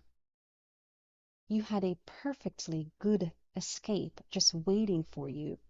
Cressida Toomley was willing to take the blame for you." And then suddenly his hands were on her shoulders, and he was holding her so tightly she could barely breathe. "Why couldn't you just let it die, Penelope?" His voice was urgent, his eyes blazing. It was the most feeling she'd ever seen in him, and it broke her heart that it was directed toward her in anger and in shame. "I couldn't let her do it," she whispered. "I couldn't let her be me." "Why the hell not?" Penelope could do nothing but stare for several seconds. Because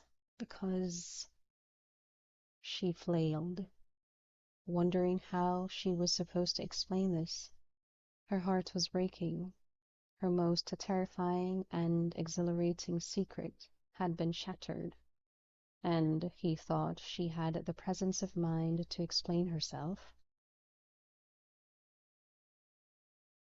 "I realize she's quite possibly the biggest bitch," Penelope gasped, "that England has produced in this generation at least. But for God's sake, Penelope." He raked his hand through his hair, then fixed a hard stare on her face. "She was going to take the blame." "The credit," Penelope interrupted testily. "The blame," he continued. "Do you have any idea what will happen to you if people find out who you really are?" The concerns of her lips tightened with impatience and irritation at being so obviously condescended to. "I've had over a decade to ruminate that possibility." His eyes narrowed. "Are you being sarcastic?" "Not at all," she shot back.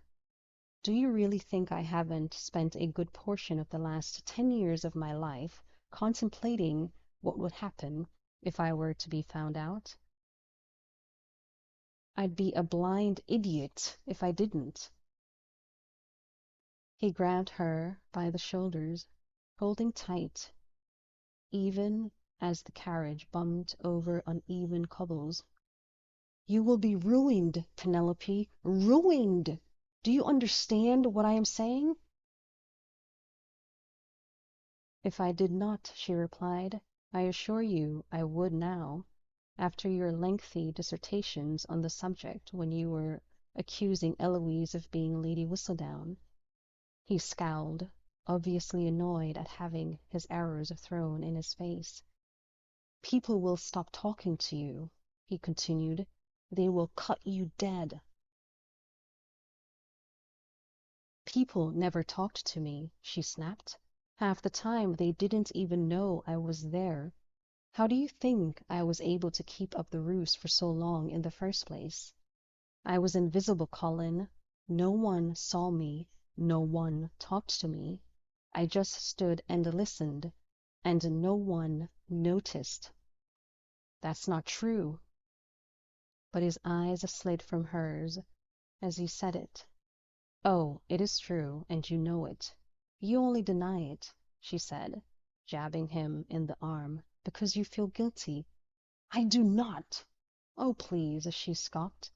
Everything you do out of guilt. Can That involves me at least, she corrected. Her breath was rushing through her throat, and her skin was pricking with heat, and for once her soul was on fire. Go Penelope. Do you think I don't know how your family pities me? Do you think it escapes my notice that any time you or your brothers happen to be at the same party as me, you ask me to dance? We're polite, he grounded out, and we like you, and you feel sorry for me. You like Felicity, but I don't see you dancing with her every time your paths cross. He let go of her quite suddenly and crossed his arms. Well, I don't like her as well as I do you. She blinked, knocked rather neatly off her verbal stride. Trust him to go and compliment her in the middle of an argument. Nothing could have disarmed her more. And, he continued with a rather arch and superior lifting of his chin, you have not addressed my original point, which was that Lady Whistledown will ruin you. For God's sake, she muttered, you talk as if she were a separate person. Well, excuse me if I still have difficulty reconciling the woman in front of me with the harridan writing the column. Colin! Insulted? He mocked. Yes, I've worked very hard on that column. She clenched her fists around the thin fabric of her mint green morning dress, oblivious to the wrinkled spirals she was creating. She had to do something with her hands, or she'd quite possibly explode. With the nervous energy and anger coursing through her veins, her only other option seemed to be crossing her arm, and she refused to give in to such an obvious show of petulance. Besides, he was crossing his arms, and one of them needed to act older than 6. I wouldn't dream of denigrating what you've done, he said condescendingly. Of course you would, she interrupted. No, I wouldn't. Then what do you think you're doing? Being an adult, he answered, his voice growing loud and impatient. One of us has to be. Don't you dare speak to me of adult behavior, she exploded. You, who run at the very hint of responsibility. And what the hell does that mean? He bit off. I thought it was rather obvious. He drew back. I can't believe you're speaking to me like this. You can't believe I'm doing it, she taunted, or that I possess the nerve to do so. Go Penelope. He just stared at her, obviously surprised by her question. There's more to me than you think, Colin, she said, and then in a quieter tone of voice she added, there's more to me than I used to think. He said nothing for several moments, and then, as if he just couldn't drag himself away from the topic, he asked practically between his teeth, what did you mean when you said I run from responsibility? She pursed her lips and then relaxed as she let out what she hoped would be a calming exhale. Why do you think you travel so much? Because I like it, he replied, his tone clipped. And because you're bored out of your mind here in England. And that makes me a child because you're not willing to grow up and do something adult that would keep you in one place. Like what? Her hands came up in an I should think it was obvious sort of gesture. Like get married. Is that a proposal? He mocked, one corner of his mouth rising into a rather insolent smile. She could feel her cheeks flushing deep and hot, but she forced herself to continue. You know it's not, and don't try to change the subject by being deliberately cruel. She waited for him to say something, perhaps an apology. His silence was an insult, and so she let out a snort and said, For heaven's sake, Colin, you're 33, and you're 28, he pointed out, and not in a particularly kind tone of voice. It felt like a punch in the belly, but she was too riled up to retreat into her familiar shell. Unlike you, she said, with low precision, I don't have the luxury of asking someone. And, unlike you, she added, her intention now solely to induce the guilt she'd accused him of just minutes earlier, I don't have a massive pool of prospective suitors, so I've never had the luxury of saying no. His lips tightened. And you think that your unveiling as Lady Whistledown is going to increase the number of your suitors?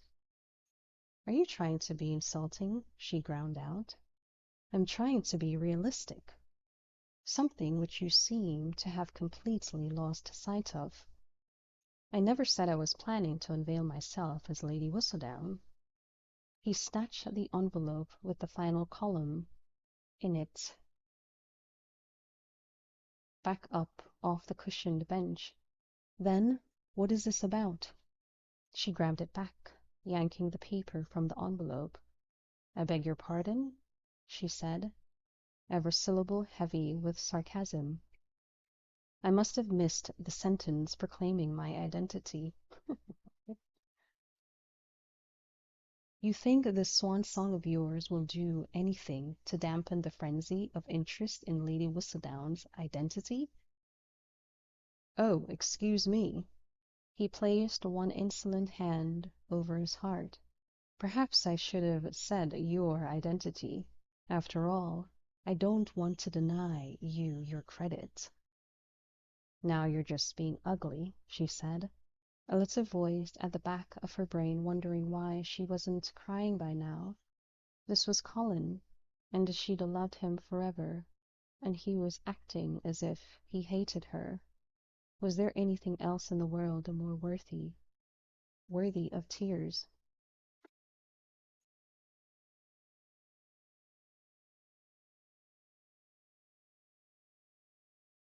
Or maybe that wasn't it at all. Maybe all this sadness building up inside of her was for the death of a dream. Her dream of him. She'd built up the perfect image of him in her mind, and with every word he spat in her face, it was becoming more and more obvious that her dream was quite simply wrong. I am making a point, he said, snatching the paper back from her hands. Look at this. It might as well be an invitation for further investigation. You're mocking society, they're daring them to uncover you. That's not at all what I am doing. It may not be your intention, but it's certainly the end result. He probably had something of a point there, but she was loath to give him credit for it. It's a chance I'll have to take, she replied, crossing her arms and looking pointedly away from him. I've gone 11 years without detection. I don't see why I am in need of undue worry now. His breath left him in a short punch of exasperation. Do you have any concept of money? Any idea how many people would like Lady Danbury's £1,000? I have more of a concept of money than you do, she replied, bristling at the insult. And besides, Lady Danbury's reward doesn't make my secret any more vulnerable. It makes everyone else more determined, and that makes you more vulnerable. Not to mention, he added, with a wry twist to his lips, as my youngest sister pointed out, there is the glory. Hyacinth? She asked. He nodded grimly, setting the paper down on the bench beside him. And if Hyacinth thinks the glory at having uncovered your identity is enviable, then you can be sure she's not the only one. This may very well be why Cressida is pursuing her stupid ruse. Cressida's doing it for the money, Penelope grumbled. I'm sure of it. Fine. It doesn't matter why she's doing it. All that matters is that she is. And once you dispose of her with your idiocy, he slammed his hand against the paper, causing Penelope to wince as a loud crinkle filled the air. Someone else will take her place. That Colin sure is angry, isn't he? Oof. This is nothing I don't already know, she said, mostly because she couldn't bear to give him the last word. Then for the love of God, woman, he burst out, let Cressida get away with her scheme. She's the answer to your prayers. Her eyes snapped up to his. You don't know my prayers. Something in her tone hit Colin squarely in the chest. She hadn't changed his mind, hadn't even budged it, but he couldn't seem to find the right words to fill the moment. He looked at her, then he looked out of the window, his mind absently focusing on the dome of St. Paul's Cathedral. We really are taking the long way home, he murmured. She didn't say anything. He didn't blame her. It had been a stupid non sequitur, words to fill the silence and nothing else. If you let Cressida, he began. Stop, she implored him. Please don't say any more. I can't let her do it. Have you really thought about what you'd gain? She looked at him sharply. Do you think I've been able to think of anything else these past few days? He tried another tactic. Does it truly matter that people know you were Lady Whistledown? You know, that you were clever and fooled us all? Can't that be enough? You're not listening to me. Her mouth remained frozen open in an odd, incredulous oval, as if she couldn't quite believe that he didn't understand what she was saying. I don't need for people to know it was me. I just need for them to know it wasn't her. But clearly, you don't mind if people think someone else is Lady Whistledown, he insisted. After all, you've been accusing Lady Danbury for weeks. I have to accuse someone, she explained. Lady Danbury asked me point blank who I thought it was, and I couldn't very well say myself. Besides, it wouldn't be so very bad if people thought it was Lady Danbury. At least I like Lady Danbury. Penelope, how would you feel if your journals were published with Nigel Birthbrook as the author? She demanded. Nigel Birthbrook can barely string two sentences together, he said with a derisive snort. I hardly think anyone would believe he could have written my journals. As an afterthought, he gave her a little nod as an apology, since Birthbrook was, after all, married to her sister. Try to imagine it, she ground out, or substitute whomever you think is similar to Cressida. Penelope, he sighed, I'm not you. You can't compare the two. Besides, if I were to publish my journals, they would hardly ruin me in the eyes of society. She deflated in her seat, sighing loudly, and he knew that his point had been well made. Good, he announced. Then it is decided. We will tear this up. He reached for the sheet of paper. No! She cried out, practically leaping from her seat. Don't! But you just said, I said nothing, she thrilled. She shrilled. All I did was sigh. Oh, for God's sake, Penelope, he said testily. You clearly agreed with. She gaped at his audacity. When did I give you leave to interpret my sighs? He looked at the incriminating paper, still held in his hands, and wondered what on earth he was meant to do with it at this moment. And anyways, she continued, her eyes flashing with an anger and fire that made her almost beautiful, it isn't as if I don't have every last word memorized. You can destroy that paper, but you can't destroy me. I'd like to, he muttered. What did you say? Whistledown, he ground out. I'd like to destroy Whistledown. You, I'm happy to leave as is.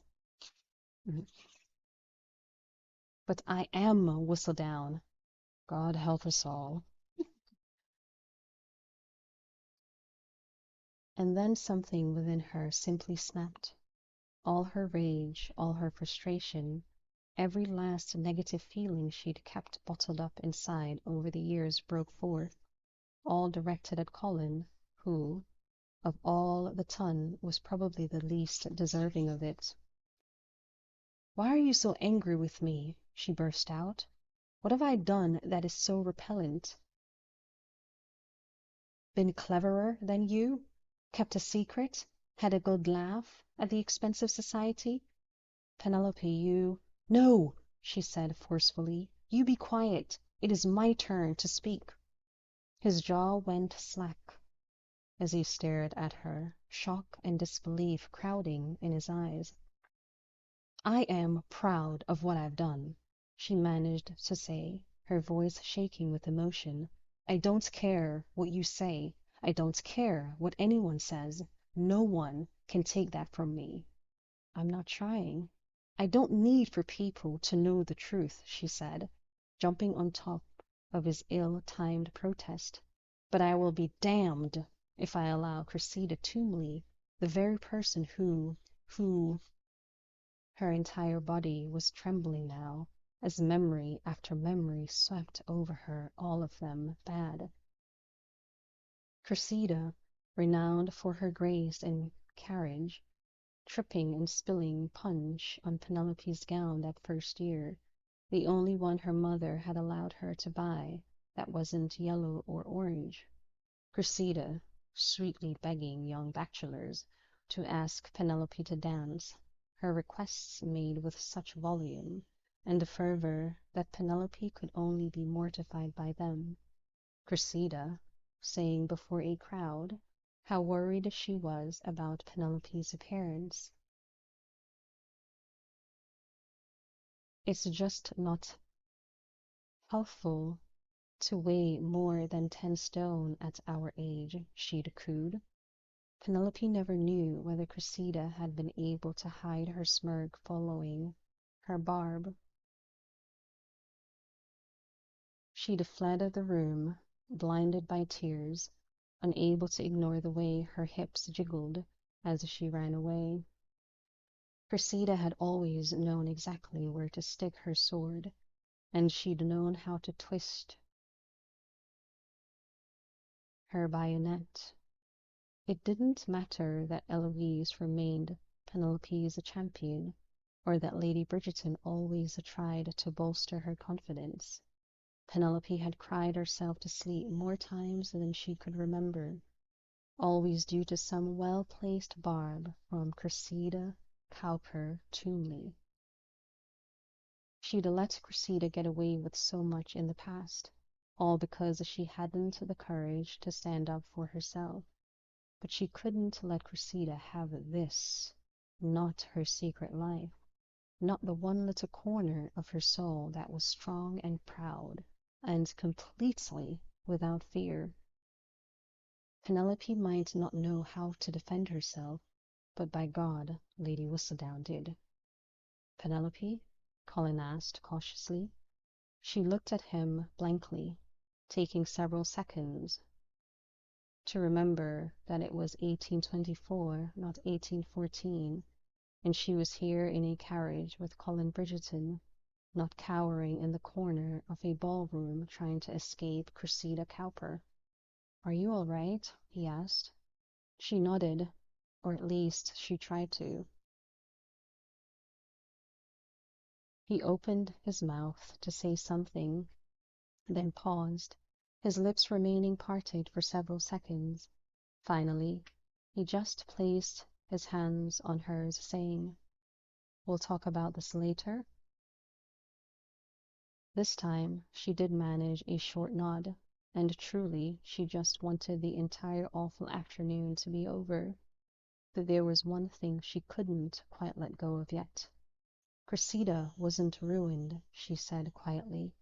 He turned to her, a slight veil of confusion descending over his eyes. "I beg your pardon?" Her voice rose slightly in volume. "Cressida said she was Lady Whistledown, and she wasn't ruined." "That's because no one believed her," Colin replied. "And besides," he added without thinking, "she's different." She turned to him slowly, very slowly, with steadfast eyes. Different how? Something akin to panic began to pound in Colin's chest. He'd known he wasn't saying the right words, even as they'd spilled from his lips. How could one little sentence, one little word be so very strong? "She's different." They both knew what he'd meant. Cressida was popular, Cressida was beautiful, Cressida could carry it all off with aplomb. Penelope, on the other hand, she was Penelope. Penelope Featherington, and she hadn't the clout nor the connections to save her from ruin. The Bridgertons could stand behind her and offer support, but even then they wouldn't be able to prevent her downfall. And any other scandal might have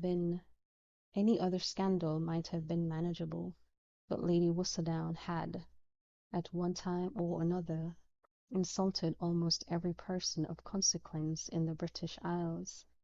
Once people were over their surprise, that was when the unkind remarks would begin. Penelope wouldn't be praised for being clever or witty or daring. She'd be called mean and petty and jealous. Colin knew the ton well. He knew how his peers acted.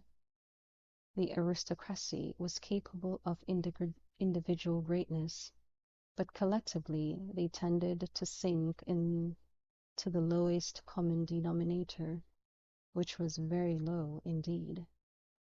"I see," Penelope said into the silence. "No," he said quickly, "you don't." "No, Colin," she said, sounding almost painfully wise. "I do. I suppose I'd just always hope you were different." His eyes caught hers, and somehow his hands were on her shoulders, gripping her with such intensity that she couldn't possibly look away.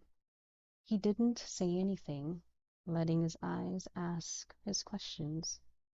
"I thought you believed in me," she said, "that you saw beyond the ugly duckling." Her face was so unfamiliar. Start over. Her face was so familiar to him. He'd seen it 1,000 times before, and yet until these past few weeks he couldn't have said he truly knew it. Would he have remembered that she had a small birthmark near her left earlobe? Had he ever noticed the warm glow to her skin, or that her brown eyes had flecks of gold in them? right near the pupil. How had he danced with her so many times and never noticed that her mouth was full and wide and made for kissing? She licked her lips when she was nervous. He'd seen her do that just the other day. Surely she'd a known. Surely she'd a done that at some point in the dozen years of their acquaintance, and yet it was only now that the mere sight of her tongue made his body clench with need. "You're not ugly," he told her, his voice low and urgent, his eyes widened, and he whispered, "You're beautiful." "No," she said, the word barely more than a breath. "Don't say things you don't mean." His fingers dug into her shoulders. "You're beautiful," he repeated. "I don't know how, I don't know when." He touched her lips, feeling her hot breath on his fingertips. "But you are," he whispered. He leaned forward and kissed her, slowly, reverently, no longer quite so surprised that this was happening, that he wanted her so badly. The shock was gone, replaced by a simple, primitive need to claim her, to brand her, to mark her as his. His? He pulled back and looked at her for a moment, his eyes searching her face. "Why not?" "What is it?" she whispered. "You are beautiful," he said, shaking his head in confusion. "I don't know why nobody else sees it." Something warm and lovely began to spread in Penelope's chest. She couldn't quite explain it. It was almost as if someone had heated her blood. It started in her heart, and then slowly swept through her arms, her belly, down to the tips of her toes. It's made her lightheaded. It's made her content. It's made her whole. She wasn't beautiful. She knew she wasn't beautiful. She knew she'd never be more than passably attractive, and that was only on her good days. But he thought she was beautiful, and when he looked at her, she felt beautiful, and she'd never felt that way before.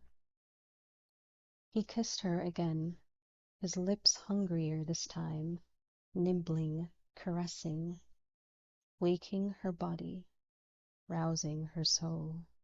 Her belly had begun to tingle, and her skin felt hot and needy where his hands touched her through the thin green fabric of her dress.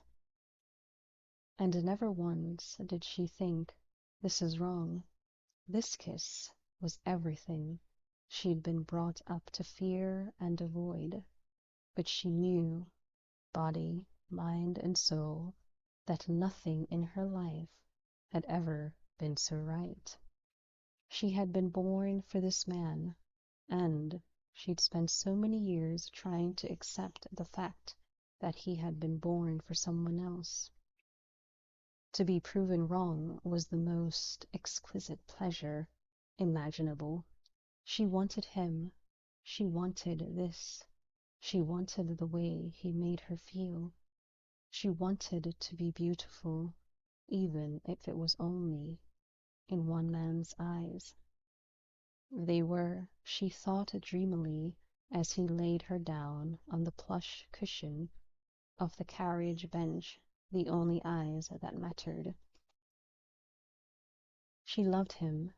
She had always loved him. Even now, when he was so angry with her that she barely recognized him, when he was so angry with her that she wasn't even sure she liked him, she loved him, and she wanted to be his. The first time he had kissed her, she had accepted his advances with a passive delight. But this time she was determined to be an active participant. She still couldn't quite believe that she was here with him, and she certainly wasn't ready to let herself dream that he might ever be kissing her on a regular basis. This might never happen again. She might never again feel the exquisite weight of him pressing against her, or the scandalous tickle of his tongue against hers. She had one chance to make a memory that would have to last a lifetime, one chance to reach for bliss. Tomorrow would be awful, knowing that he would find some other woman with whom to laugh and joke, and even marry. But today was hers, and by God, she was going to make this a kiss to remember. She reached up and touched his hair. She was hesitant at first, just because she was determined to be an active, willing partner didn't mean she had a clue what she was doing. His lips were slowly easing all the reason and intelligence from her mind, but still she couldn't quite help noticing that his hair felt exactly like Eloise's, which she had brushed countless times during their years of friendship. And heaven help her, she giggled. That got his attention, and he lifted his head, his lips touched by an amused smile. I beg your pardon? He queried. She shook her head, trying to fight off her smile, knowing she was losing the battle. Oh no, you must, he insisted. I couldn't possibly continue without knowing the reason for the giggle.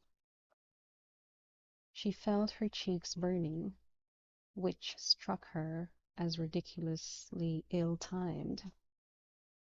Here she was, completely misbehaving in the back of a carriage, and it was only now that she had the decency to blush.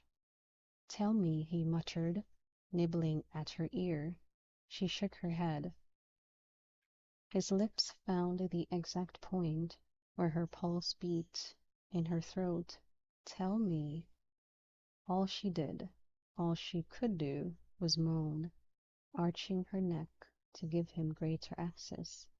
Her dress, which she hadn't even realized had been partially unbuttoned, slid down until her collarbone was exposed, and she watched with giddy fascination as his lips traced the line of it until his entire face was nuzzled perilously close to her bosom. Will you tell me? He whispered, grazing her skin with his teeth.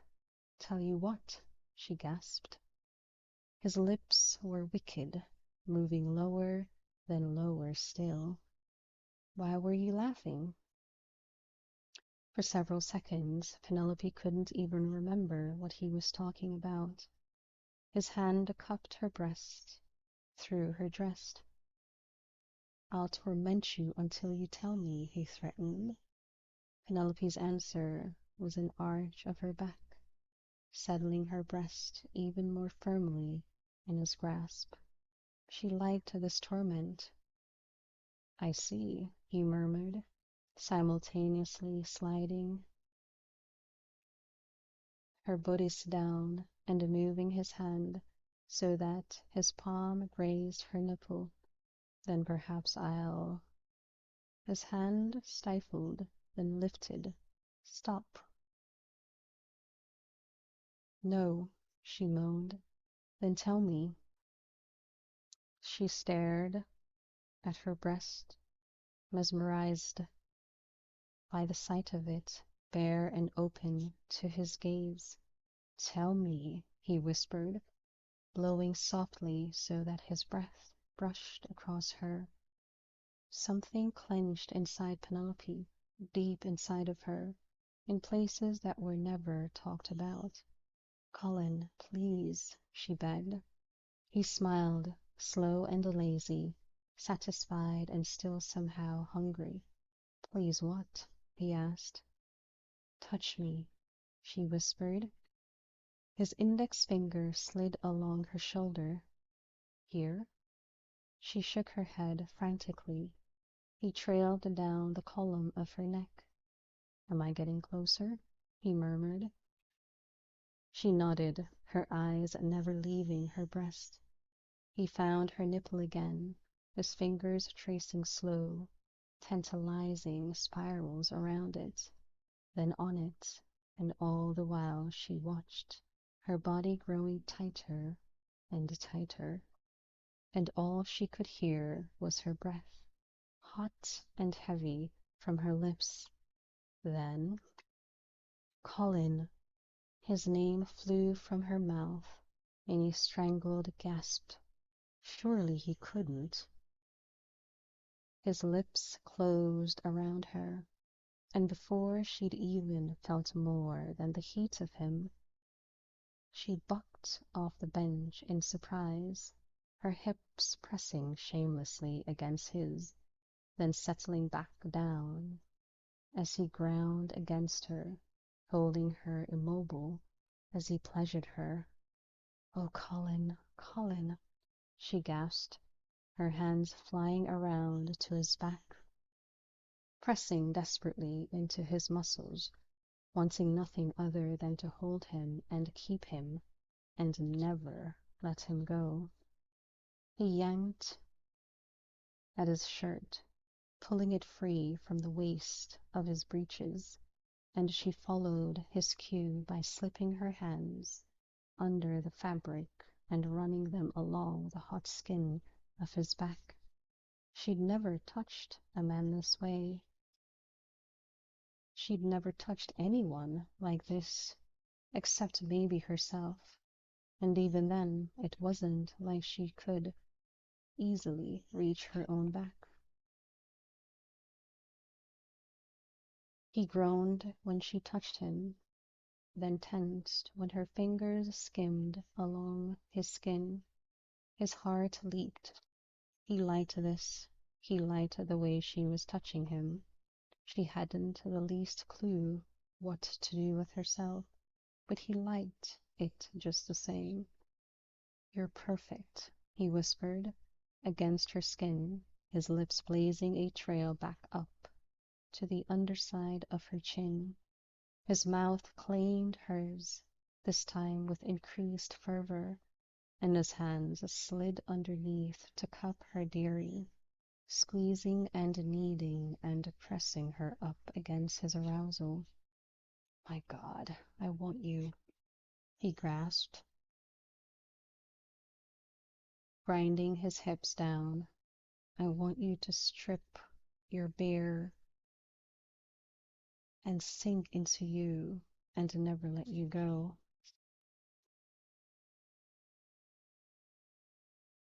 Penelope groaned with desire, unable to believe how much pleasure she could feel from mere words.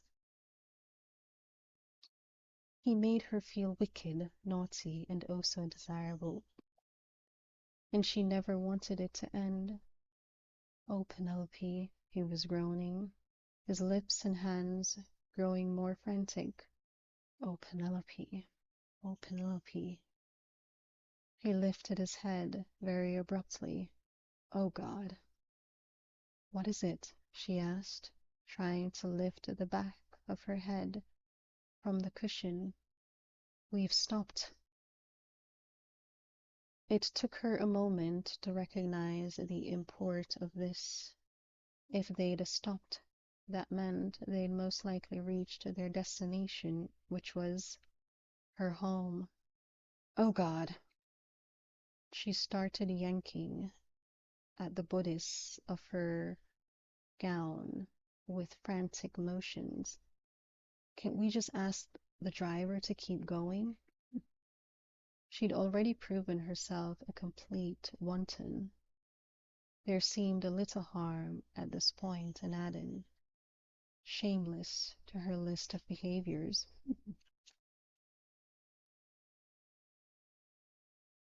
He grabbed the bodice of her and hauled it into place. What is the possibility your mother won't have noticed my carriage in front of your house yet? Fairly good, actually, she said. But Brierly will have. Your butler will recognize my carriage? He asked, in disbelief. She nodded. You came the other day. He always remembers things like that. His lips twisted in a grimly determined manner. Very well, then, he said.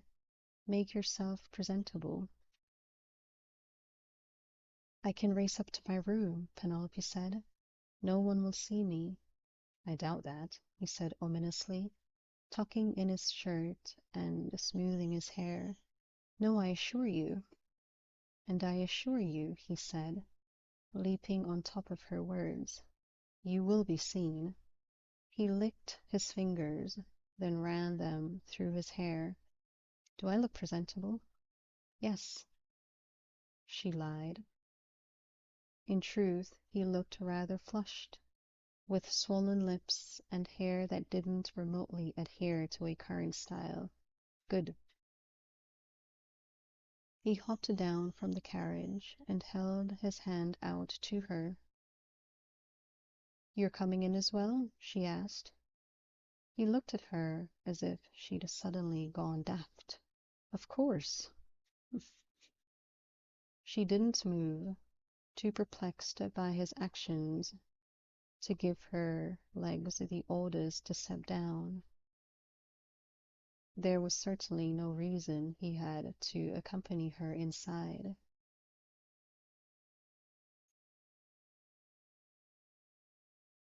Propriety didn't really demand it, and for God's sake, Penelope, he said, grabbing her hand and yanking her down.